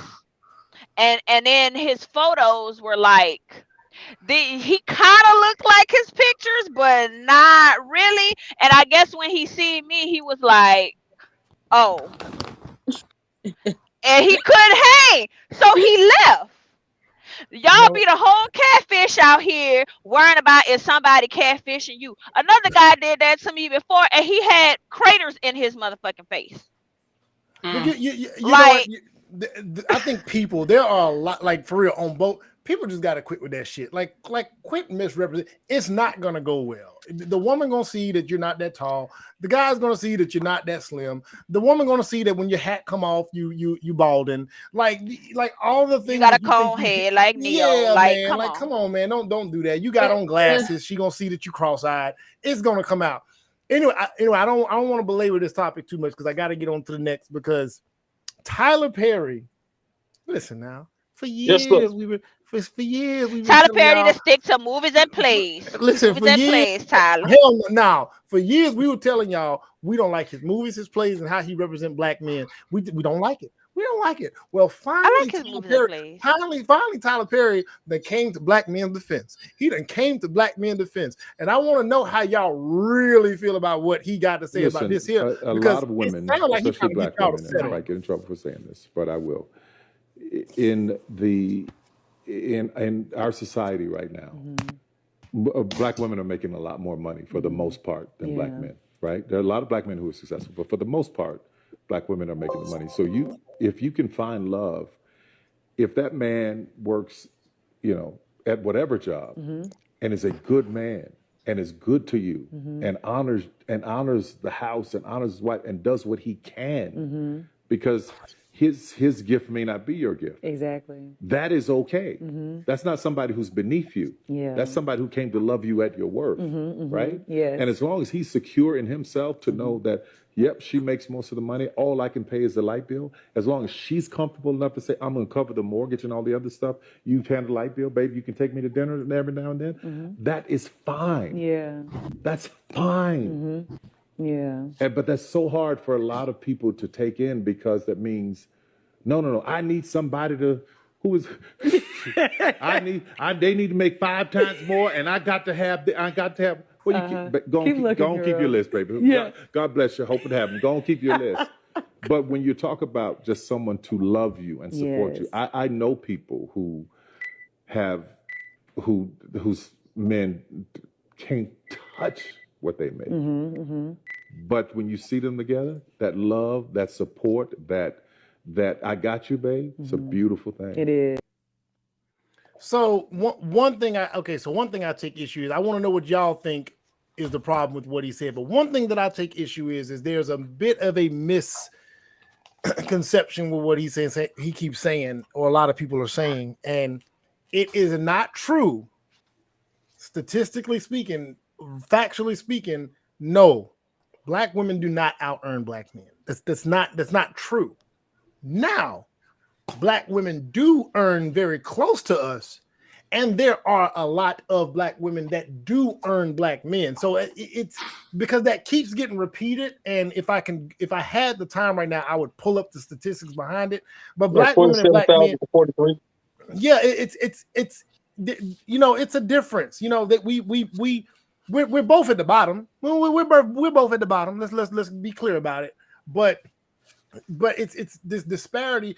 So we need to clear that up. But it is now becoming true that there are a lot more black women making a lot more than some black men than there have ever been in history.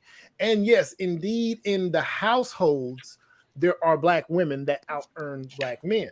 But that aside, what are the problems that y'all find with what Tyler Perry had to say? So I honestly don't find a problem with it, and I'll explain why. And I talked about this in a post before and in the group, and I talked about how black men are probably least supported in a professional setting. And I know with women, we like to think, okay, well, the patriarchy, the men make more, black men have more opportunities, things of that nature. While black men may have more opportunities, they're also seen as a threat a lot more than black women are. So what that does in many cases is, other than say probably the military, because the military, this isn't really necessarily true. Yeah, that's a true what do we call it? Meritocracy. It is what it is. Right. You got to get in where you fit in the military. Yeah. But in a professional setting, what I've seen a lot is a black man try to go up and a white woman try to tear him down. And suddenly it becomes this issue of this man is having trouble maximizing earning potential, because every time he try to go up, there's always someone that sees him as a threat to knock them down. So what this does is it creates this realm in which there are a lot of men who have significant significant intelligence to be in a certain job, but can't get there because they're often seen as a threat to some professional white guy, because of course that white guy is now intimidated by this black man who has an appeal that he can't, because he's the typical white guy, versus the black guy in the office is actually seen as kind of exotic. So that black guy can actually go ahead or go higher than that white guy if he really wants to, but there's usually systems in place that stops that from happening. So on the flip side of that, what you have happening in a lot of professional world and a lot of professions is the notion of diversity, equity, and inclusion.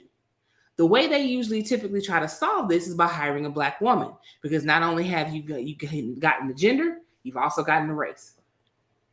And what a lot of black, and let me add one more, because somebody, Juan Rich, I'm gonna shout him out. He talked about this a lot. He said now it's getting even more marginalized, because if you're a black woman and you're of the LGBTQ community, they getting even more. Yeah. So go ahead. I'm sorry. I didn't want to go ahead. So what's happening is they're picking the safer choice, which is the black woman. So now you have a lot of black women in these spaces making more money than a lot of men that are in similar spaces. Or you have an instance of a guy who is actually job hopping, because every time he gets to a certain point, he gets kind of blackballed. And a lot of people are like, well, no, it's that guy. Not necessarily. It's the system that he's in. Because the black woman has been seen as the safer option now. And because we have all of this black girl magic, and black women are statistically more likely to have higher degrees, companies are going with the safer option.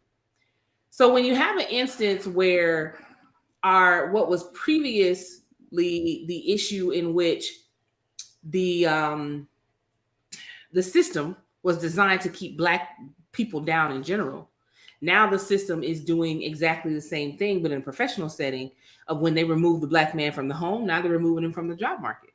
Wow. And in doing so, you have this drastic, you have this growing divide between black men and women, where black women are starting to earn more. So now they're looking down on the black man who's earning less. Well, he has to make $100,000 a year and all of this stupid stuff. And it's like, you have to look at the system that is keeping that man from making that. And no, every man doesn't fit into that system. You got some dudes that's just lazy.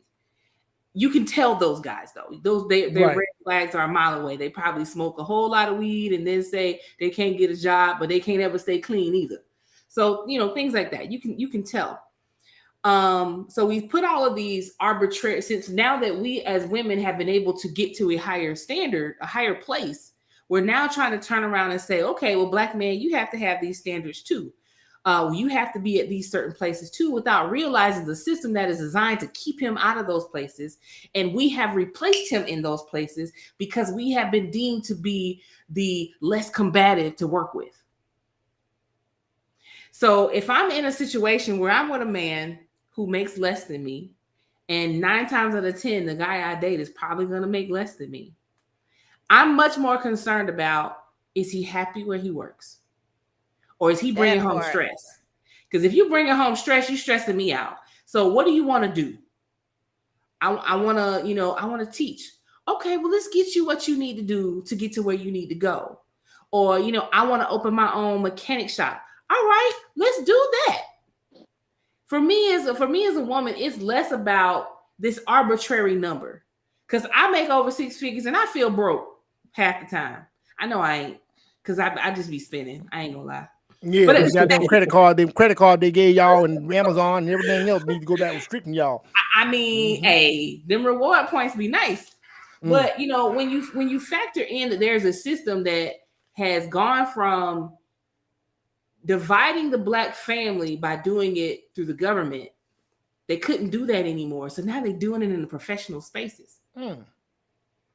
So as Black women, we have to kind of sit back and look at, okay, how can I be supportive? Now, that doesn't mean I'm going to sit here and let him work this dead-end job and he only pays the light bill. What that means is I got to pull him up with me, because the systems around us are designed to divide us on purpose. God damn, you might have convinced me. See, I think you done talked me out of all the shit I was gonna talk. Damn. So for me, I don't disagree with what he's saying.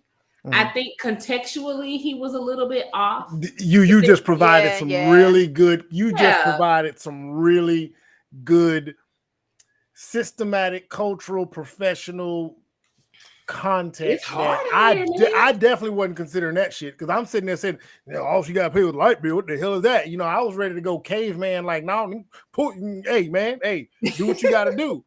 But we also got to realize that the pressure we put on ourselves as men, and the pressure society puts on us as well, we got to have deeper conversations about it, because there are a lot of men that will jump through hoops that they should not jump through trying to meet this arbitrary number. But so I won't get into, so I like your take on it, really. I hope she didn't have y'all ladies reconsider what y'all was gonna say about what Tyler Perry had to say, because I definitely I still take issue with it, but I want to let somebody else speak on it. No, I it's like she said, contextually he was a bit off, because when I saw that, like, he can only pay the light bill and take me out to eat every now and then, like, no, and I'ma still stand on that. But Sheffy did make some very good points, really good points. And yes, and I actually agree with everything that she said, and I've had these conversations with friends before. Just personally, for me, even with all of that, I would expect a man to be I would expect him to be planning and making a way outside. There is so many ways, and we don't even have to put some arbitrary number on it, but there's way too many ways to make money these days outside of your 9 to 5. So I'm really not trying to hear it. I am not. And I'm not. And us Black women, we always have so many ideas. We're willing to help. We're willing to do, do the networking, and put whatever skills and gifts and talents that we have behind the man that we love. And that's one of them things that I was talking about earlier. And you know what I'm saying? For Black men to be shitting on Black women like that, Black women are willing to do all of that. And a lot of times men in their pride There you won't go. let There you go. their woman will bring them an idea or something or offer suggestions, and because they didn't come up with it, they don't want to do it. Let me You hold know, on. Let me upgrade you, like for real. I'm a pause you and it's right like, there. go It is ahead. true. No, it is true. I've been in that place.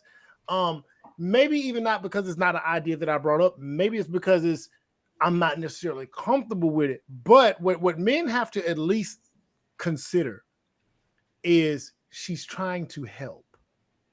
She's just trying to help. She's just trying to offer whatever resource she can. Because if you got an idea, listen, women are multipliers. By their very nature, they are multipliers. They will multiply you. I know when damn Steve Harvey said that shit, they're like, oh simp. No, literally speaking, they multiply you. They make you into another version of you by producing your seed, right? So of course, when you have an idea, if she really gives a damn about you, like Loren just said, I can do the networking, baby. I can send the flyers. Ooh, let me do. It's just some of that stuff that they want to do. Men just gotta.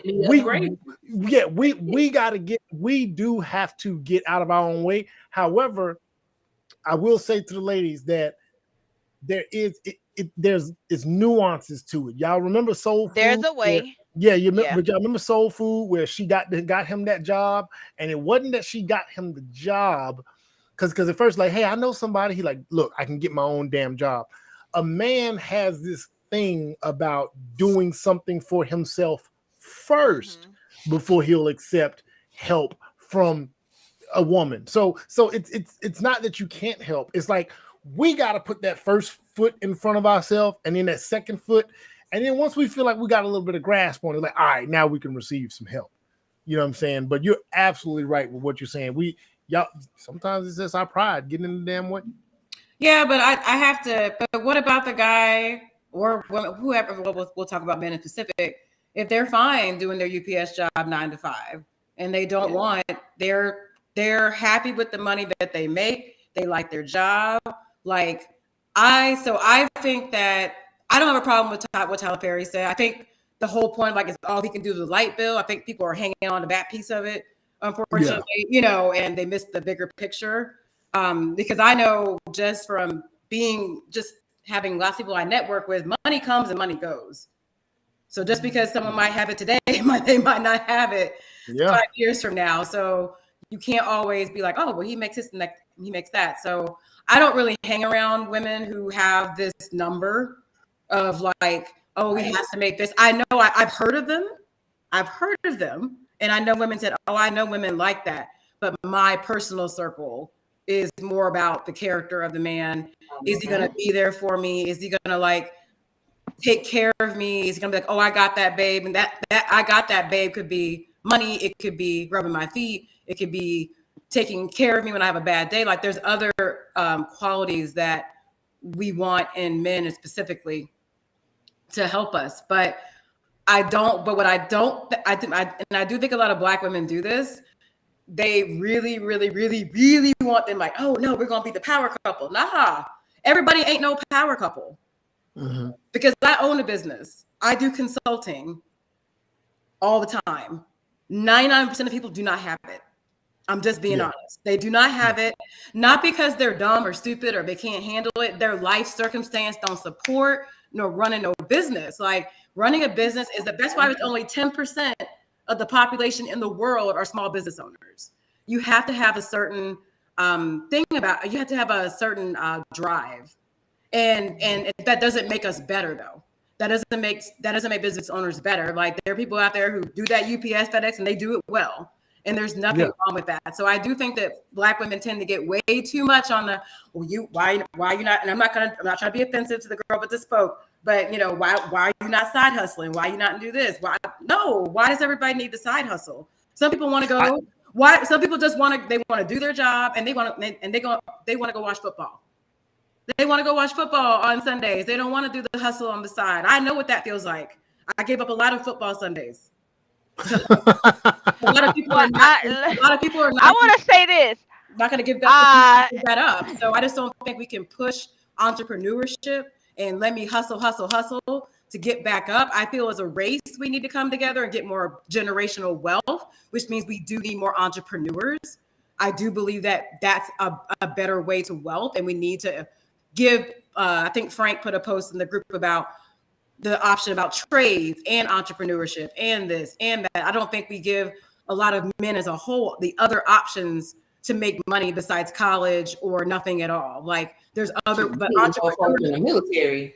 Yeah, Right. and let's remember. I'm not pushing everybody having their own business either. What I said is there are way too many ways to make money. I didn't say business particularly. I said there are way too many ways to make money outside of your 9 to 5.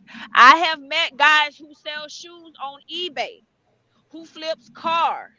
I mean, there's so but if they like their job Monday through Friday, why do they need to do a side hustle? I'm not saying that they need to do a side hustle. I am saying that for me, for moi, M-O-I, because here's the thing. We can take the arbitrary number off the table because I'm not somebody who's like super materialistic or anything like that. But I am realistic. So let's be real.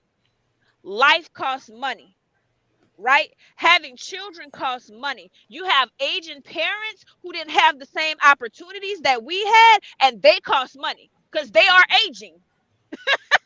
Somebody's got to take care of them. Somebody's got to help take care of them. A lot of our parents don't have long-term disability and all this other stuff. You know what I'm saying? Like these things cost money.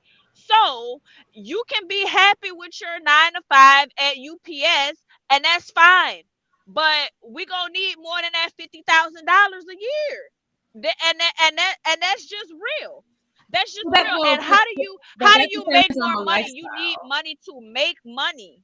So your side hustle money can be for investing, but we got to do something else. So I'm saying for me, let's look at it how I am betting men. You have parents. We both have children. You know what I'm saying? There's like the cost of living is getting more and more expensive. It costs. I live in my truck right now, and I have this little fridge, and I can spend almost $200 just to fill up this little bitty fridge right here. No, something else that is for most people. They need to do something else, even if they're not doing it, because they're living paycheck to paycheck or 1 or 2 paychecks behind.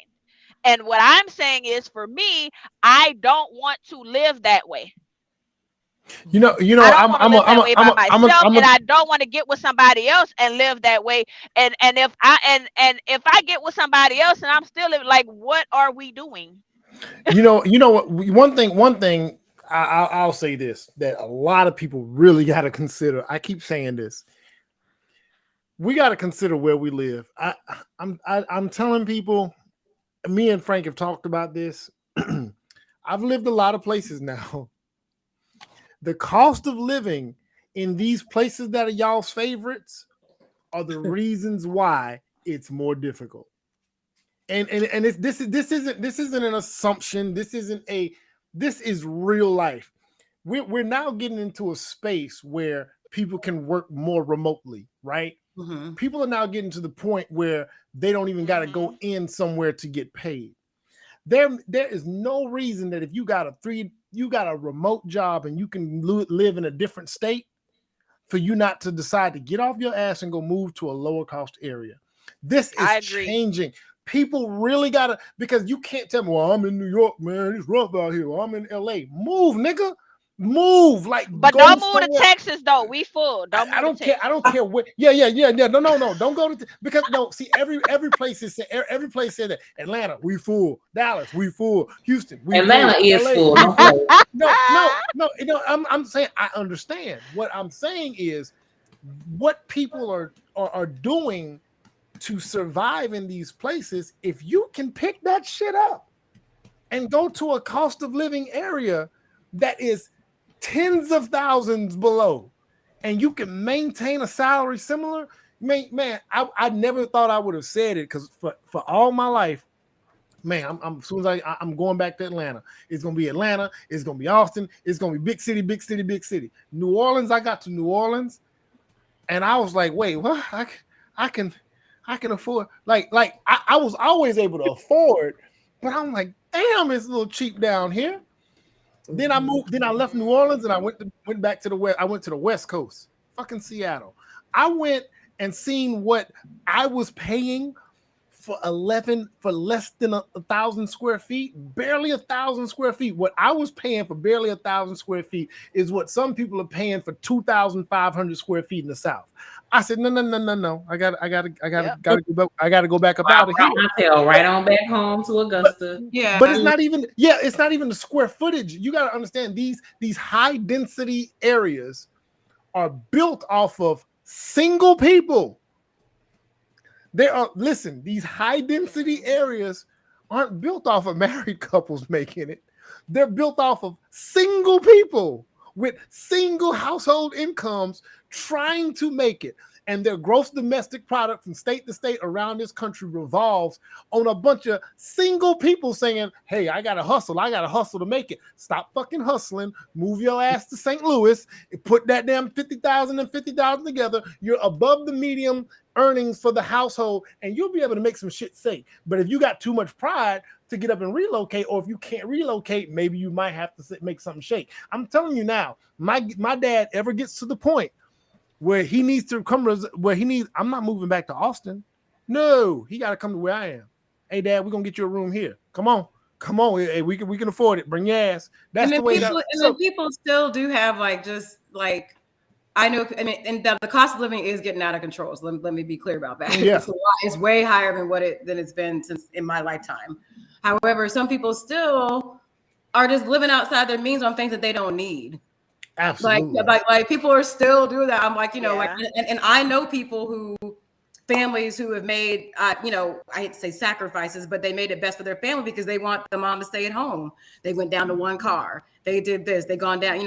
I do think it's getting harder to live off of one salary. Let me be clear. I think that's getting harder now. That's starting to come down quite quickly. I think like 10 years ago, people stayed at home all the time. Moms, women stayed home to take care of their kids. But I think now that's on the very rapid decline. But I've definitely know people who've made sacrifices to stay at home, or they've gone down to one car, or they went to a townhouse versus, having the Tyler Perry home and stuff like that. Like I know people now who are paying $800, $900 for a car payment. And they looking at me like, you own a business. Why are you driving around a Hyundai? Because this bitch almost paid off. That's why I was like, I don't want to pay. Thank you. Now, this is my personal preference because I like to travel. So because I like to travel, I cut down on stuff like that. The Hyundai gets me where I needed to get. But I can't tell you. Do you know how offensive a car? Do I tell people how offensive a car payment is? It's the most offensive bill. But I can't tell you how many people have told me that because I'm a business owner, why am I not riding around a Mercedes? I'm like, because the Mercedes is hard to keep up as far as like, I'm not paying all this money for this oil change. If I can't take it to Jiffy Lube, I'm going to be annoyed. So like, but I'm just saying, people are still making these decisions of having $800 and $900 car payments when you don't need that to get around. Insane. That is even not too much. I know Tesla. Tesla, calm down. I just brought my car. People can I guess I'm just trying to. The hustle mentality. I think it's starting to get too glamorized. I gotta hustle all the time. I'm like, nah. Yeah. Lower your expenses first. Enjoy life a little bit. But I know about all the hustle. Like Emmanuel, I hustled. Yeah. They listen. One of the things they tell you in wealth building. This is what they tell you. You don't trade time for money. You start taking an inventory of what you spend and you come down to the bones of what you can spend. This is what wealth building do. People that build wealth, they don't go get more money. They spend less. They don't go burn themselves crazy getting more. They spend less. And then they start to invest and they start clearing up debt. Now, of course, if you have a goal, to reach, then yes, you getting a side hustle real quick to meet a goal. Absolutely. You know what I'm saying? If I say, you know what I'm saying, by the end of the year, instead of saving, $6,000, I want to make sure I hit that $10,000 goal. What can I do to hit that $4,000 extra mark? Yeah, I mean, let me go drive. Let me go drive Uber real quick. I know I can make $4,000 in a couple of months doing that to meet a goal. But long term, it will kill you. It will literally kill you to continue to trade your time for money. I want to Jasmine, go ahead, Blue, get in here and give me your thoughts on this real quick. I think that Tyler Perry making a statement could send the wrong message to women and encourage them to settle for less. To me, a man that can only afford to pay a light bill only want to pay a light bill. That's not ideal. And any man that I know personally wouldn't settle for something like that himself. And I have been the woman who's been with the man who didn't make as much money, so I just took what I could. But there's a lot of resentment there too from him because they feel enabled, they feel too coddled, and a lot of them, unless they are pushed, they don't have what it takes to step it up. And then they want to blame you for it because they're not where they want to be, because you've created this level of comfort for them to not get to where they want to be. So I feel like sometimes trying to accept a man bringing less to the table can create more issues than what it's worth. And yes, I know love is supposed to, what you call it, love is supposed to conquer all, but no, it's not. Stop lying. I don't believe it. We're gonna kill that. No, it don't. With the pride, I'm sorry. They're not themselves. They cannot find any happiness with you, any comfort, and then you become the source of their resentment. So I don't think that's cool. I've been there, I've settled. I don't think it's cool to accept less. I need you to pay at least more, or I need to feel like there's a burden off my chest. I don't want to always be like overcompensating to make sure that you can stay comfortable where you at. I'm uncomfortable with the fact that you just paying a light bill. I need you to get, like, we're going to be uncomfortable together. And I'm going to press you because you're going to have to do better. You're going to have to do more. And if you don't have that ambition in you, then I don't know what to tell you. But I don't think that that's good. Some women know good and well they need to let go of the motherfucker that only want to pay the light bill. Because he got his feet kicked up in your damn house, only paying the light bill. Like, I don't think so. I don't like Go ahead, Frank. I want you to what was the problem with what Tyler Perry said?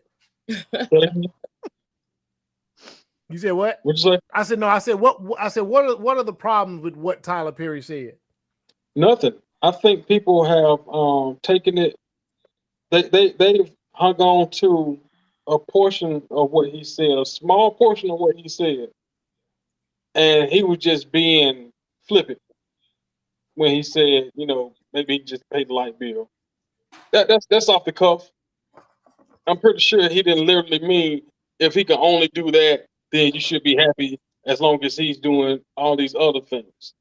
I think he was just illustrating the point of maybe he can't cover everything, but as long as he's contributing to the household.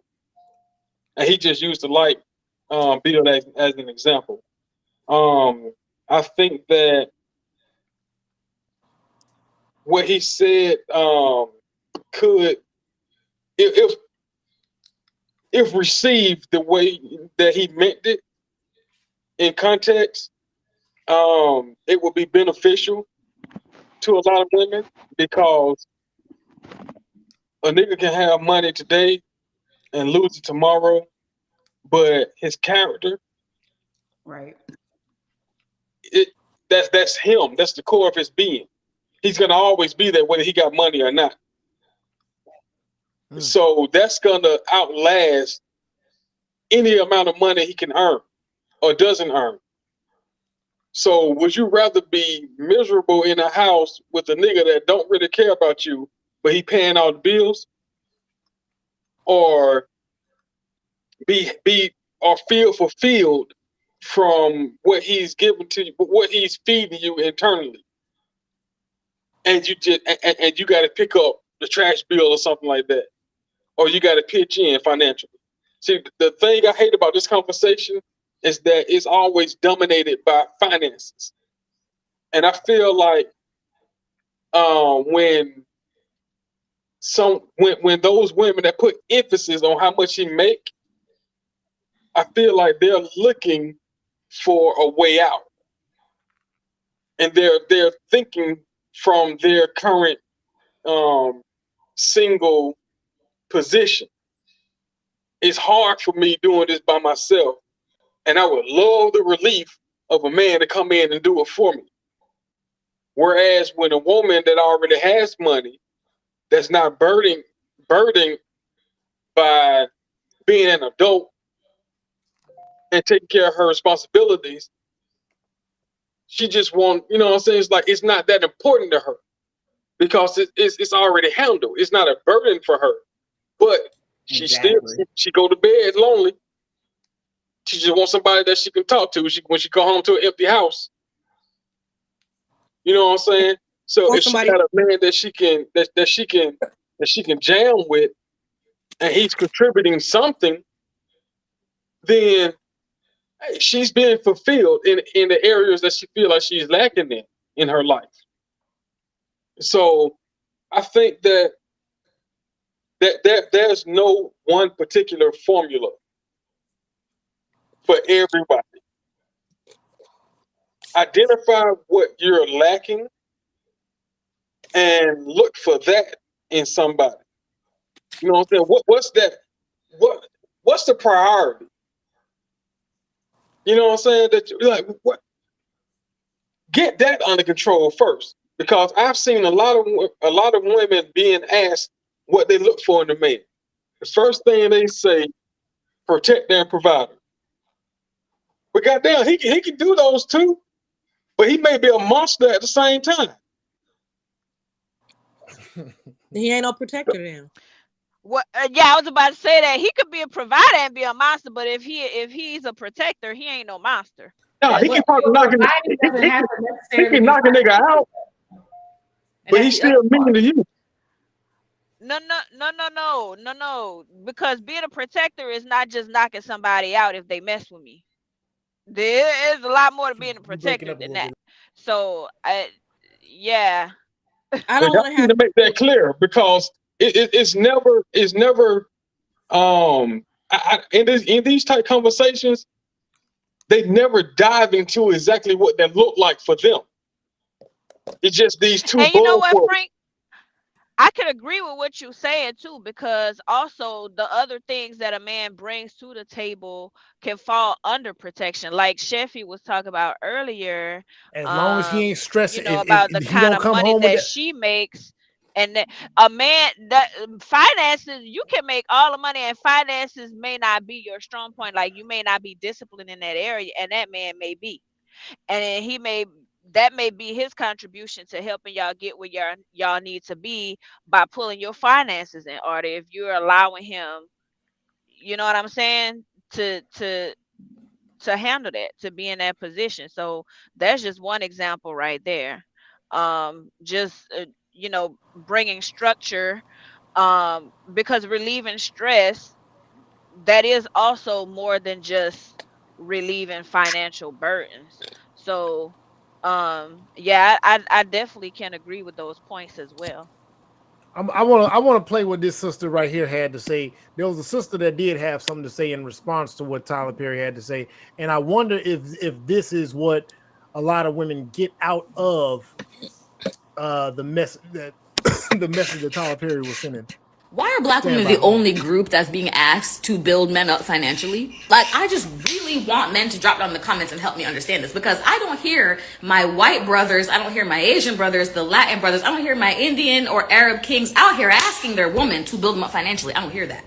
In fact, in a lot of cultures around the world, you can't even marry as a man if you don't have your bread together. So why are Black women being told we need to help upbuild? Why are we being told we need to ride or die? Why do we have to settle for struggle love? I don't understand it. I also know women who have been with men who didn't have anything, built them up, and as soon as they got on, guess what they did? Leave. So this life that you were promised after he got all built up, you no longer have. And you know what makes me sad about it is black women are called masculine and, oh, you focus too much on your careers and blah, blah, blah. Well, how would we focus on anything else if, one, we have to help black men with the money, and number two, if we know that y'all will peace out once you get the money, the only thing we have to stand on is the money. Do you see? It's wild. It's infuriating. Black women should not have to shoulder being a man, right? There's only masculine energy coming from black women because we have to do your job. We don't want to do your job. We want to do our job and chill and be women and be happy. Not all this riding and the dying. We don't want to die. We don't. We want to live good lives. So please let us do that. Go ahead, Frank. She got you mad. Go ahead. First of all, her face just as dusty as her hair. But I ain't gonna. Don't do I ain't that. gonna Yeah, don't do that. The thing that I hate is the fact that they compare us to other cultures. Heifer, you don't know these people in other. How much time have you spent in these communities with these other people? I can tell from this damn rhetoric that you ain't spent no time with these people. White folk complain about their partners. Asians complain about their partners. Fucking Indians complain about their partners. Everybody complain about who they're connected to, who they look like. They just don't broadcast it on social media. The only difference. It's the only difference. The fuck up. With that dumb shit, man. Every time you have these conversations, white men I don't see my white people, I don't see them because they ain't on social media crying about it. That's because they got. But if you spend enough time with them, you're gonna see how they're taking antidepressants. They drinking wine. Wait, hold on 1 second. See, this is where she put her foot in her own mouth. Baby, white men created the manosphere and the whole red pill movement. They were complaining about feminism and independent women way before black men. What are you talking about? They've been bitching and complaining about a lack of submission for quite some time. What are you talking about? See, the black bubble is really distracting and really, it makes you really ignorant. I don't want to steal your thunder. I'm gonna let you get back off into it real quick. But the reality is, the Indian woman, she ain't sitting at home her whole life.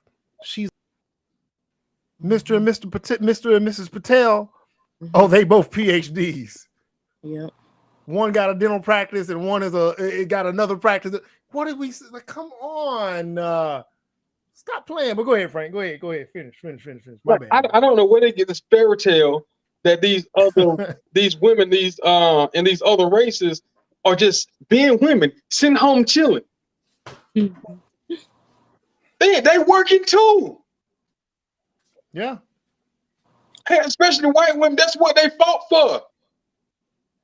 That's what they made picket signs for. They wanted to work, and now they're doing it. It's not just a black thing. It's white men that want women to work. A lot of them. Yeah. A lot of them don't. A lot of them do. You know, majority of households, and when we say majority, we're talking 80+%. Majority of households in America, both adults work. You know how rare people don't understand how rare a stay-at-home mom actually is. If you are ever in it's way more. You know how rare alimony is? Alimony is so rare, it's almost reserved to like the top 5%. Because it's not justified in most cases for a woman at the end of marriage to get spousal support because her ass has been working long enough to support herself. We're no longer in this era that we don't even know people. We're like, in my lifetime, the only pure stay-at-home mother I know pure was my grandmother, until she decided she wanted to put my aunt through college, and then she went to work and everything else, and whatever the case may be. But I would still, I would want to see the stats on when people, because I know a lot. Because I work with a lot of women, I do know a lot of women who stay at home, but they go back. No, and there are a lot that do. 6 or 7 when they. There you go. School, they go back to work though. So, but I do know that sometimes when Black women try to say, "Oh, we want to stay at home," that we're lazy, or well, what do you mean? And stuff like that. I'm like, oh, like you just want to stay home and do this. I'm like, oh, so white women, everybody else get to stay home, but when I want to stay home, it's like, oh, I'm considered lazy, or I don't want to, like, I'm trying to take care of my child, and daycare is. Well, I think that's a different. I think you gotta. That see, then you get me back on y'all side, because I do support the idea of that woman having those years. Again, have children when you're a little younger.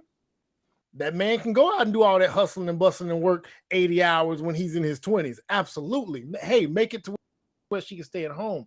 And then, of course, it's reasonable to expect that once those kids finally go off to school, most women are not going to want to stay at home until all the kids graduate high school. That's not happening. That's not a reality. Most by the time they go into kindergarten, that woman is sitting around the house. She's done talking to walls. She's tired of all the crayons and all the colors. She really wants to go to work. Mm-hmm. So a stay-at-home mom and just staying at home, they're not mutually exclusive. That's what I was thinking. I know I used to work in those offices, where I was the only Black girl, and the clientele was pretty nice, and all those women would come in there. They stay at home all day, and oftentimes if they didn't come in there as stay-at-home moms, they came in there as whole damn families. Like it's so different, but it's so possible and it's so necessary. I know I've been home for a while now. I always have stayed at home with my kids. I always created a way for me to stay at home. I run my business at night. I'm at home all day with my daughter. I love it because I get to raise my child and get to know the patterns and get to know who she is. But I definitely am like, I'm ready to go outside. I'm ready to go back to work. I don't just think that these women are just staying at home forever, Yeah, I think when we say stay at home, we mean those early years, because the child care is just it doesn't make sense financially sometimes. The way how much daycare is, it definitely doesn't. And then there is, I do feel like I'm just being honest, in white culture, they want them to stay at home the first 4 or 5 years. Like, it is pushed, and they don't, and it is very, very pushed. I network with a lot of women, and the guilt is real. It's a lot of guilt, and they're allowed to have that guilt though. I feel like Black women, we're not always allowed to have that guilt. It's like, oh, you need to go ahead. No, you need to make it work. You need to, no, but they do push for it. Like, them going to work is like a last resort. Like, they don't want them to go to work. They'll do part-time first. That's what they do. They do part-time first.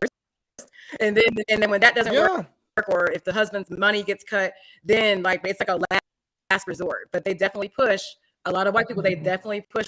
So they want that woman to stay at home, not for her to be barefoot and pregnant. It's not that. They just want someone taking care of their kids. That's them.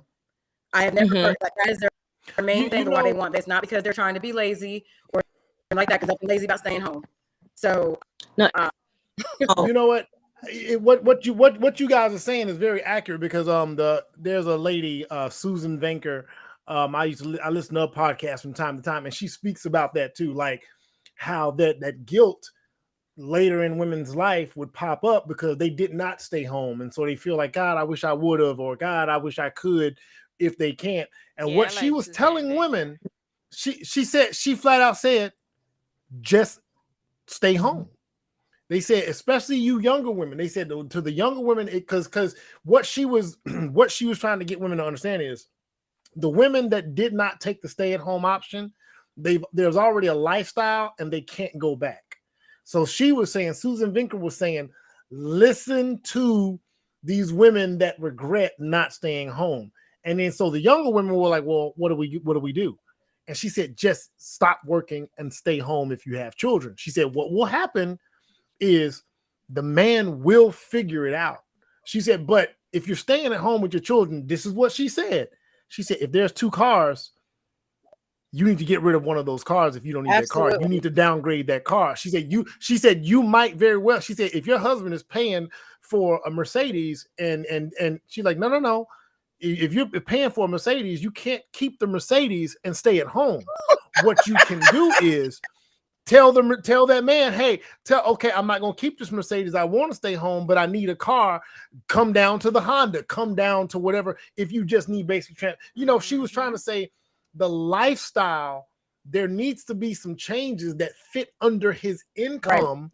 Right. In order for you to stay home. You don't just get to quit your job, because if you've built a lifestyle and you have a certain net income that it requires, he makes 80,000, you make 60, or you make 80, he makes 60. You get to quit and he supposed to absorb that shit. Man, I can respond to what I would say. I'd probably get banned. You done lost your damn mind. If you decide to quit, if you've built that, which is why men should not pair up in situations where I think that their income can't mostly sustain, even with a pinch here and there. I've always said that your income, look at what you got as a man. I don't give a damn what your earnings is, brother. I don't care if it's 40,000, 30,000, 60,000, 120,000. What you can provide for is what you can provide for. You don't trick yourself into saying, well, let me go get that 3-bedroom. I mean, I don't know I personally don't know anybody who didn't make a sacrifice. But going down to one car is very common. That is a very common thing that people have done to be able to stay at home. My ex used to, man. I'll tell people when I lived in Boston, okay, it wasn't cheap. The Northeast is not cheap. We had one car. She would drop me off. To the train station. I'd take that commuter all the way into Boston, damn near from Foxborough. We live so far outside of the main city, so she could stay at home. We didn't live in Boston. We lived outside of Boston. She stayed at home for those years. I rode that commuter in the morning, took that commuter back. She picked me up from the train station. Again, those sacrifices. So when people tell me it can't be done, I know it can be done. And you have to focus on it as temporary. That's what that's what it is. It's temporary. It doesn't mean you're gonna be here forever. It's just until they can get to school. And then you can, but I do. And it's a very real thing that that a lot of them start either work from home when they do go back to work, or they part-time absolutely start businesses from home. Right. That is a real thing. They start businesses from home. And let me say this. They have them where they stay home and they don't have children as well. Mm-hmm. I've been all up in these people's houses when I had my cleaning service, and yes, they absolutely do. I've seen the stay-at-home wife with no children, the stay-at-home girlfriend that goes to yoga in the middle of the day. I can say hands down with everything in my soul, fiber, and being that there's no way in this world that I would stomach such a thing. I mean, if listen, let me be clear. Wait. Let me be clear. If I was going to stomach that, you can't listen, bro. If I'm footing I believe in paying all the bills. I'm old school, and you gonna stay home? Oh shit, we ain't talking about these. Every dollar is off of my back. Oh man. Listen, ain't no Amazon. Who? You listen, if you ain't you got to cover something, because I'm going to cover the necessities. What now? I'm gonna go get my nails done. I'm like, is this a week for you to get your nails done? You better learn to do them yourself, girl. YouTube that shit. There's cable. Listen, we would. But some men want their wife to stay at home, though. That's what some men desire.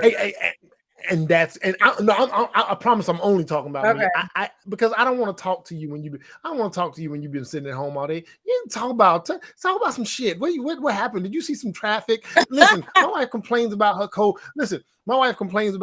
co-workers and the people at her job all the time. She complaining for. I'd much rather that than when I walk in the door and she's showing me something she's seen on TikTok. I'm like, where was you at? Where was you at? So I'm telling you. So for me, the stay at home and you just chill, and there ain't that much cleaning up and cooking in the world. No, I don't know. I like to cook. I cook better than I cook better than most of y'all anyway, and I like my cooking. So we gonna clear that out of the way. Cleaning, I ain't that messy. You know what I'm saying? So I don't need you to clean. You know what I'm saying? Get your ass up out of this house and go do something for a couple hours. Tell me how your day went. You go feed a home or something. You gotta do something with your time. Be a crossing guard. You could be a crossing guard, not be. You can even if I had all the money in the world. Listen, even if I had all the money in the world, can you go goddamn run a nonprofit? Go somewhere. Go do something. Do something with yourself.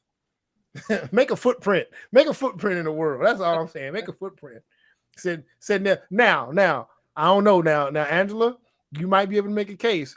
If her job, if for 3 hours a day, she come on down to pole ITs and she know how to do all kind of tricks. You know what I'm saying? And I might consider that work and a worthy investment. You know, I benefit from that on the other side. So I have more stay-at-home moms. See, I knew it. See, that's that book. But they do. They have other interests, and they take care of their health. Yeah. And they Wait. No. Hold on. Stop. She said a lot of stay-at-home moms. She teaching these stay-at-home moms how to run up and down the goddamn flagpoles and everything else. No wonder they want these dudes. Who don't want to come home to somebody spinning up and down a pole? You come through your house, you got a pole really from the top of your house to lower, and they can drop it down the full split. That's what they're doing. That's what they're doing. They tell you they have to get out of the house by the women. Like that, you know. People need to get out of the house, otherwise they're gonna be taking gaga all day long. They gotta have some type of adult interaction. Like there would be no more acceptable thing that I can imagine in life. What's the one reason your old lady get about the house? Man, she go to this pole dance studio. She know all the tricks. You goddamn right. Hey, that's enough. You could be a stay-at-home wife if that's what you do.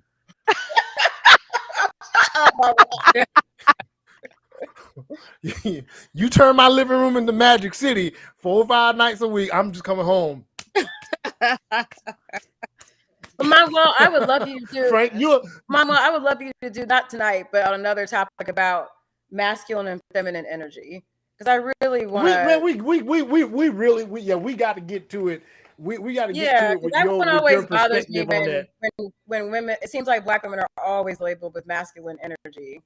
And you know, my belief is I believe there's masculine and feminine energy, and it's not gender based. It's just energy. It is. I don't have an ounce of feminine energy in me. You have some kind of feminine energy, except for when I cross my legs, you know, with the leg over, and it's just so comfortable. I just don't like when Black women are always told that we have masculine energy. You know what?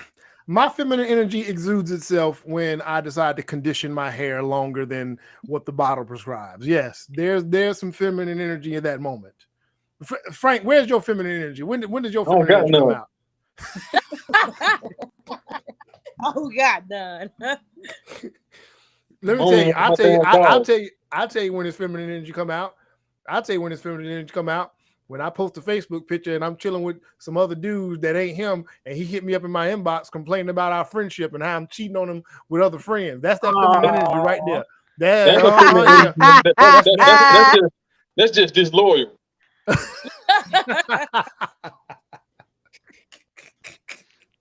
Just confirm disloyalty. you just checking me on my lack of loyalty. That's it. All right, so I got one last thing, and this one gonna be short. We do a lot of goddamn complaining about our current state in hip hop. We do a really lot of complaining, and so I think more often if we got the opportunity to share something that is positive that we then at least can compare to the negative shit, I think we at least, give somebody some shine. So Rashad Miller, he's been on here on the platform before, and he makes some really positive, really good stuff. He's not a backpack rapper. Don't get it twisted. He is not a backpack rapper. He is not a conscience rapper, but he's balanced. You know what I'm saying? And so I'm gonna share the video he made, in regards to or with respect to people that are on the spectrum, and he features his brother in the video. So I want to talk about this starting positive, and then we'll talk about the negative backdrop of hip hop, and then we'll close it out after that. Ill will make the beat bounce. Shit for bro, man. What's up, boy? Hey. We spent most our days together. We held you back so we can be in the same grade together. Everybody know this day was special. Couple years go by on graduation, we walked across that stage together. It's so many things I missed out on, but it sound good. I felt bad when you got lost in the neighborhood. Cause even though you turned up good, you got away from us cause we ain't keep an eye on you like we knew we should. Can't question God, but why he did make you like us. I took my pride when I had to ride that short bus. After a few times though I ain't give a fuck, cause my brother's safety more important than me being popular. Yeah, I'm always someone you can lean on. No, and that's my brother, he can't be wrong. Yeah, and we gon' make it, it won't be long. No, my brother need me, I can't be gone. Yeah, I'm always someone you can lean on. No, and that's my brother, he can't be wrong. Yeah, and we gon' make it, it won't be long. No, my brother need me, I can't be gone. Well, every time we walk in the store, they turn around with that staring shit like they ain't seen no one with a permanent limb. My boy was born a pimp. All jokes aside, you disrespect Frank, I ain't hearing shit. Yeah, he autistic, but I can get him some retarded shit. I feel like you really saved me from the streets. Can't hang around too long, I got my brother Frank with me. Not too many by your side, it was mom, then it was me. Anybody say they help, then they lying through their teeth. Yeah, I don't know what it's like. People treating you like you not human every day of your life. You see a chick, you like a chick, can't even give her no pipe. All y'all complaining, better be grateful for your life. Yeah.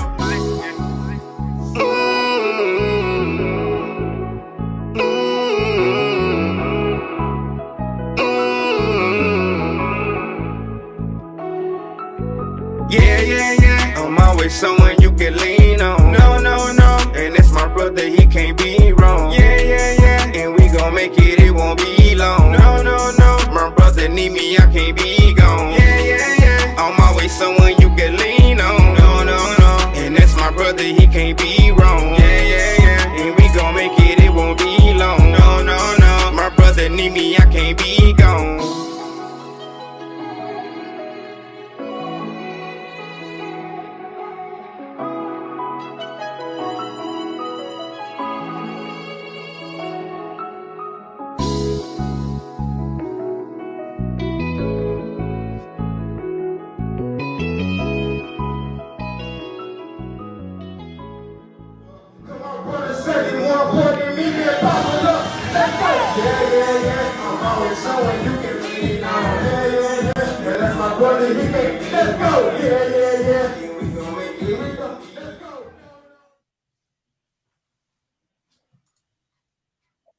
Now, don't get all choked up. Don't get all choked up, y'all. I see y'all over there getting all crying. You know what I'm saying? Rashad Miller always coming with something deep, but we always talk about the positive in hip hop, and I can't find, like, there's a lot of positive, but man, I saw that a little bit a while back. I don't know if I shared it with y'all. I think I shared it on Facebook at a certain point. Shared that video. Extremely positive, and I think in order for us to really start to possibly shift the way hip hop is represented or consumed, we have to do some sort of due diligence as far as pushing the positive side of it instead of just enjoying it as fans in the underground. You know what I'm saying? Y'all, some of y'all give me y'all thoughts on on that particular side of it, the positive side of hip hop? Man, but first of all, I want to say I definitely have an appreciation for this song because you know my baby brother is delayed. Oh yeah, Ick. Yeah. Yeah. So it kind of reminded me of him. I like the fact that he's really that close to his brother. Because there are so many years in between us, I didn't really nurture a close relationship like that with him. So by the time he was able to, you know, move around or whatever, I was already out, you know, trying to find my life, and that just created a pattern that established a reality that. But anyway, as far as positive, I wish there was more of it. That's what I miss, and that's what's missing. Like in music today, a couple of years ago, we had some balance, so you can jump between um, some gangster music, and then you can go to some music that you can really like damn, I ain't even think about it that way. You know, type of it's not really educational. It's not lecturing, but it feeds you. You know what I mean? And even some lover songs or whatever. You know, we had options. Now it's either or, and you gotta really dig for the positive stuff because right now we have an assembly line because access to popularity is so easy now. The only thing you got to do is throw on a beat, and you don't even got to try to write a clean 16. You only got to rap on beat.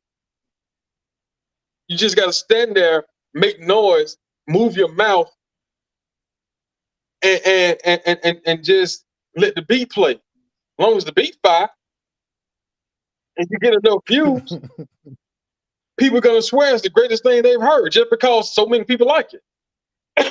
So this mindless music is being peddled because it's generating money.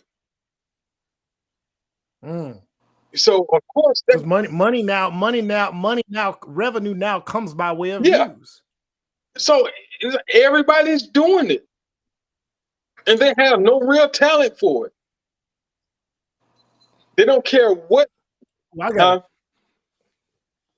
I was say I got a good question for Blue next, but go ahead. Go ahead. I'm gonna end it right here. That like I was just talking to my young coworker. He's 27, and he does like managing on the side. He managed producers. So we have discussions about music, and I was just telling him today same thing. And I was showing him a video. It's like every week there's a new female rapper, and I use that word very loosely. That it's the same aesthetic. She light skinned and she badly clothed, and she just waving her hands around, long fingernails, and shaking her butt. That part. And then you got these niggas that's just it's not even masculinity. Like I guess it's their idea of masculinity, but it's just hyper, and they're just none of them look like they made it past third grade. It's the same thing. Person after and like person you said, after person. It is like an assembly line. So I got a question for Jasmine. You know, Jasmine. I keep calling her Jasmine. Hey. Listen, I know her by her real name, Blue. Have you ever? Because listen, she she keeps it close to the vest. She don't talk, but she's a vocalist and she's a writer herself, and she's produced some stuff. Have you ever considered just saying, you know what? Fuck it. Let me just do that mediocre, because I know you could sell some sex. You could write some bullshit tomorrow. You could get a beat tomorrow. Have you ever considered, like, you know what? Let me just feed the beast. There have been times, you know, where I could just rap, you know, because I was an R&B singer and writer. I was like, I can just fucking rap and get up and say this and say that. But I will say that I didn't have confidence that I could just get away with some fuckery, because I'm not the ideal industry looking girl. I'm not the biracial girl who's perpetuating the ghetto lifestyle for entertainment. I always would be held to a different standard, as, like, you know, I'd have to really come with some real art. I won't be able to. I don't even see how Sexy Red getting away with what she getting away with, because usually they don't be letting us get, like, we got. Well, it's Sexy Red, it's Megan Thee Stallion. But no, Megan Thee Stallion, you know, she actually is like an artist. I think that she had to fall victim to the, you know, mainstream, what you call it, the mainstream agenda. What? Yeah, because yeah, when you listen to her story, and I think it was Q-Tip, I can't remember. I think it was her that Q-Tip was talking about how he basically told the first group of people, like, she's gonna be something because of her actual talent. Yeah. But once she got into the industry, yeah, they put her through the machine because she didn't have a following prior to the industry. Yeah. So she's like she's one that the industry said, okay, you gotta do this. Yeah. You know what I'm saying? With real talent, and she had to get watered down. I think that I couldn't just come through the industry saying I'm gonna just throw on some feathers and some lashes and a lace front and be like, eat my pussy. So I don't know. I just don't think you could. But this is what we telling you. No. There is no doubt. There is your Ice Spices can get away with that. Your Lottos, yeah, you know, like they don't be. I don't understand the hype with either one of them, but okay. You know what? But the fact that they're biracial, like the Saweetie ain't even got an ounce of talent. Like, it's the aesthetic, you know.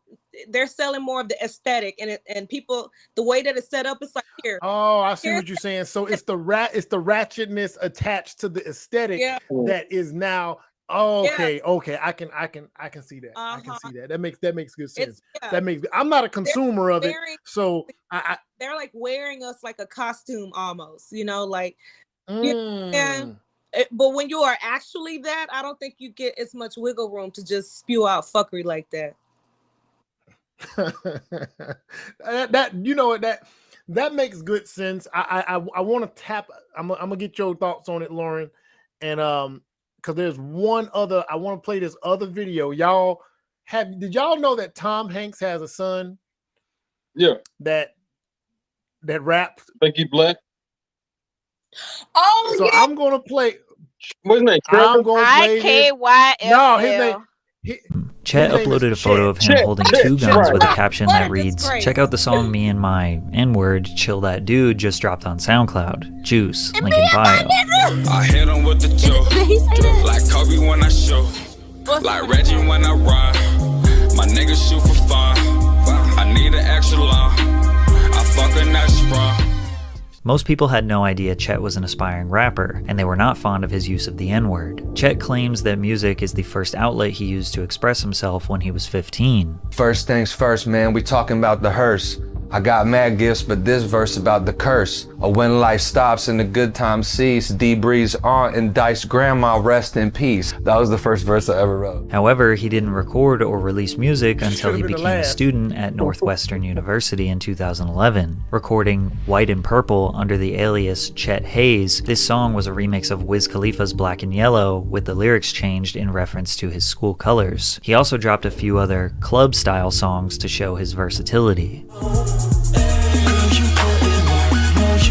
good it hurt. You're the one, yeah, you're the one. No way we're getting around.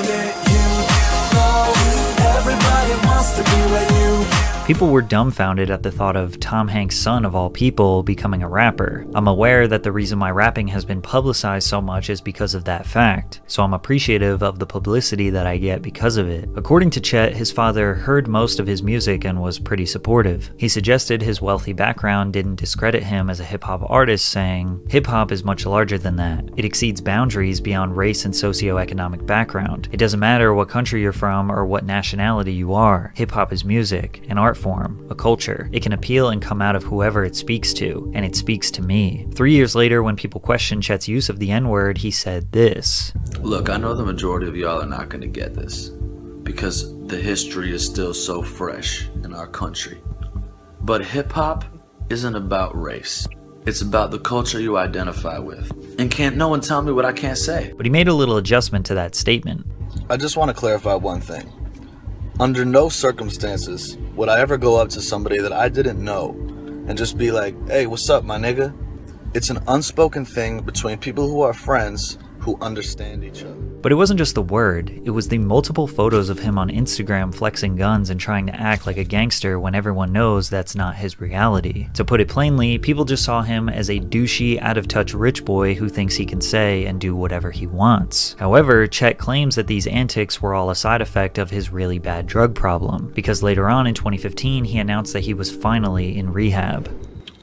Hey, I just want to say I know like my name's been in the media about me like going missing or getting kidnapped or something, and I'm just gonna let y'all know I've been in rehab, right? I've been trying to get my together, and I'm doing pretty damn good, you know what I'm saying? And you know, another thing is, you know, like that stuff I was in the media about the N-word and everything.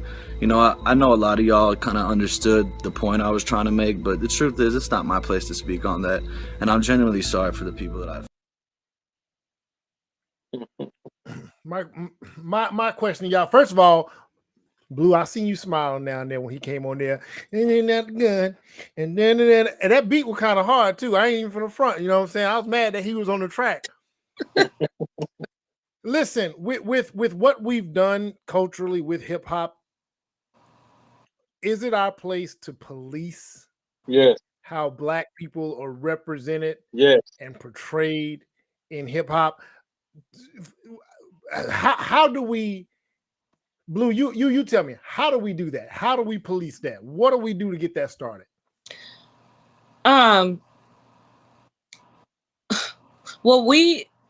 my problem with the music, I feel like a lot of people don't experience Black people. It's not a lot of different other cultures or races of people who live in saturated communities, especially outside of the country, that have experienced even seeing a Black person in person. So I cannot stand the idea that sometimes that's the only idea and imagery that people are getting from us. Like, your only idea of what a Black person is some ratchet music that you've heard. So I think that it's important that we take control over our collective imagery when it comes down to the music, because the music is so powerful. It is literally one of our rituals, which I feel like our rituals have been hijacked, but it's one of our most powerful rituals.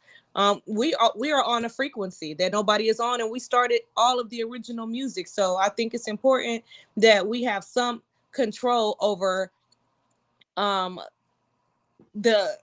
imagery and the lingo and the dialogue that comes along. It's important. I was told that like women, like Black women, if they go to Dubai, that the men there automatically assume that they're there for sex. And I'm not just completely blaming the music for that, but you would think like, well, if these people are not around Black people all the time, and then when they turn on the TV, their only idea is Black women shaking their ass, popping pussy, talking about, "I'm gonna eat his ass." All they're gonna do is say, "That's a Black woman right there," you know? Absolutely. Because here, you know, it's like they don't see us as individuals like we see ourselves, and we always want to exclude ourselves from the collective, but collectively we're all like one body, one sound, one voice. So I think we definitely should take more control over that voice. Absolutely, man. Couldn't have been said any better, man. I think to police it, look, man, I think we should gatekeep it way harder. We should say, we should start being the people that you got to come through to get a public or get a platform, right? Because this is what is that thing that the mafia says? And I'm not trying to adopt their thing, but this thing of ours. That's what mafioso stands for. I can't remember it. Somebody's gonna have to remind me of it. But we have to stand in the front of it and say, all right, you can't rap about this. You can't rap about that. And if you do rap about this and you do rap about that, you have to be this or that. Mm-hmm. You know what I'm saying? I think we also gotta wear it a little bit. We gotta wear what we consume. I think to a certain degree we consume it at such a rate, the money, and you cannot stop when people are successful financially, you can't stop it until you stop the money making part of it.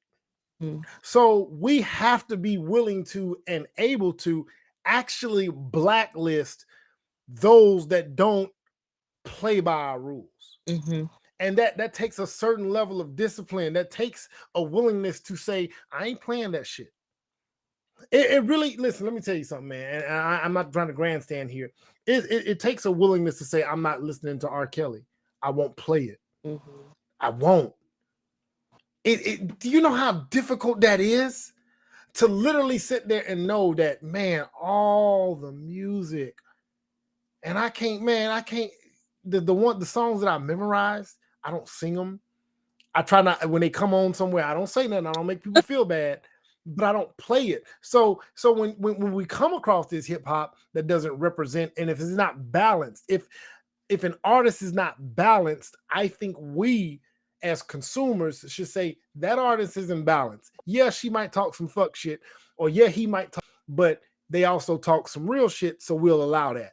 But if they there's an artist that's unbalanced, we got to sit back as a collective and say, nah, we're not finna give them, we're gonna turn a blind eye, we're gonna turn our back on it, and whoever's consuming it, it's not, we can't show up at concerts, we can't support, we just can't support it. That's the only way where we actually gatekeep it. Because I guarantee you one thing, even if the money is good, one thing about Black people, they do not like to feel like they had to sell their soul. They have to see Black people in that audience to really feel good about what they're doing. There's not a Black person that's going to go perform in front of a crowd of white people exclusively, or all these other races exclusively. They have to see some Black people in that audience. And if we said you ain't gonna see us there, that would change. That would be a paradigm shift. I think we got to take that responsibility. Mm-hmm. Yeah, Frank. At this point, I don't think gatekeeping is possible. I would love for it to be gatekept, because you see what happens when you leave the door open and let anybody in. They feel like they have ownership over it. Mm-hmm. When you were just listening to him saying, "Well, hip hop," yeah, he was giving his interpretation of what it is. Like, nigga, like you weren't born into this. You know what I'm saying? Like, he looked like a white supremacist. You know, but even Eminem said, "I'm a guest." Even Eminem, the most successful, exactly. What he said, "I am a guest in the house of hip hop." He said this. Those are his words. He does not. He won't say nothing else. And he's actually he's a student. Yeah. Of hip hop. But when you get niggas like this, like Chet Hanks, that was born rich, and decide, oh, I identify with that nigga. How?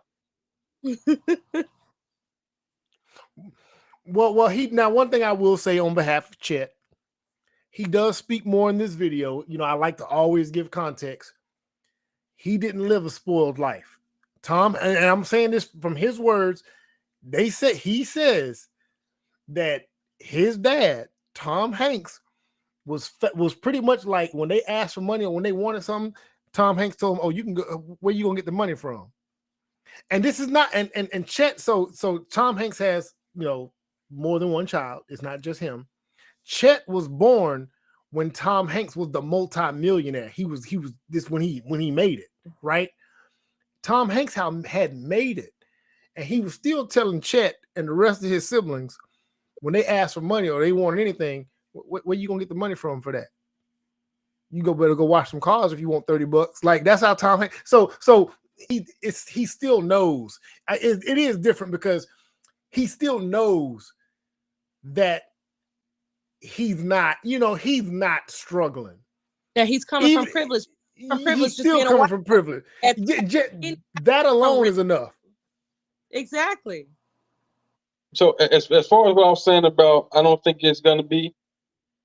It's this.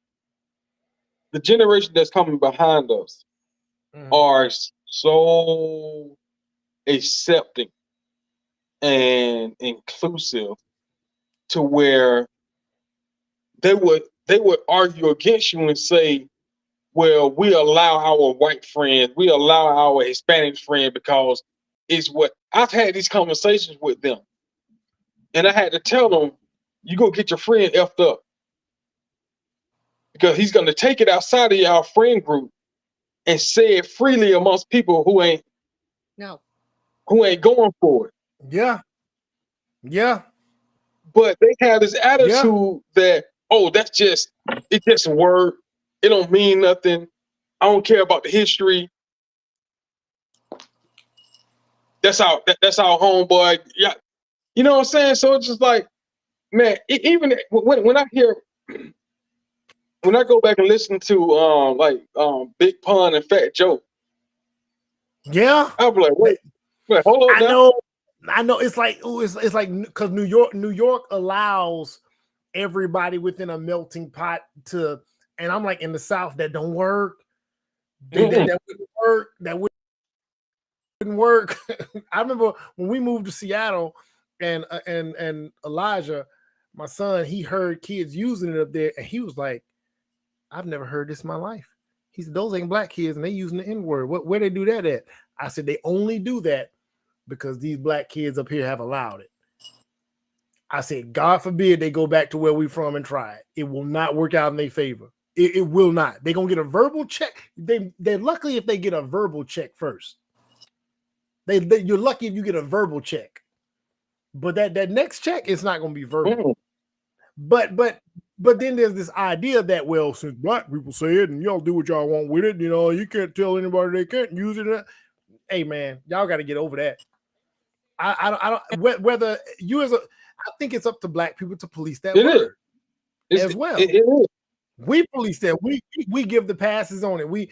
There's black people I know who don't say it, who don't want it said around them, and I respect that. But but you can never give a pass for anybody that's not black to say that. Ever. No, you don't have that authority. And that comes with a skin condition, goddammit. Skin condition. We got it. Man, we afflicted with it. I purposely don't say nigga in front of any other race. I don't want them to feel like absolutely. I don't want them to feel comfortable hearing it or being in the presence of somebody black if we're having a conversation and I don't even call them a nigga. Or I don't refer to them absolutely as not. my nigga. Absolutely not. Because I'm not going to be the reason you feel, you feel entitled to say it. So and I want to hold that high ground that if you say it in front of me, like, hey, you done left up. Mm-hmm. Because you've never allowed it, so why would they even have felt that it was okay to say it? I want it, and again, and the same way and I would tie it up with that. The same way we would gatekeep that word to a degree, we got to gatekeep. We got to attempt to. I mean, hopefully, I don't know, man. I know one of my proudest moments of Morgan, my daughter, was when she took one of her friends to task that was trying to dress up as a black girl that was in a meme for Halloween. And Morgan's problem with that was, why would this woman that's not black, this girl that's not black, dress up as a black girl that was in a meme? I can't remember what the meme was. I can't remember what the black girls was. She said, why would they choose to dress up as a meme and not Michelle Obama? Like, she was really beside herself about that shit. You know what I'm saying? This is when my daughter's brain was wired well. Now she's 20-year-old and her brain is unwiring and unraveling. So, you know what I'm saying? We got to go through that, young people. But I remember that moment and I felt like, you know what? We've at least planted those seeds enough to where they know better. Michelle, she got in trouble for diving on a white boy who said the N-word and thought he could just say it. She told him he couldn't. He said it again. She dove on him. Now, I don't say that's okay. It's not okay to go assault anybody, but they know we've had those conversations thoroughly. You know what I'm saying? So I think if we could possibly gatekeep hip to say, all right, certain representations, even we're gonna gatekeep who we even allow to represent it a certain way. By not lending our ear to it. Maybe we can transfer that down to our children. Maybe they'll sit back and say, you know what, you're right.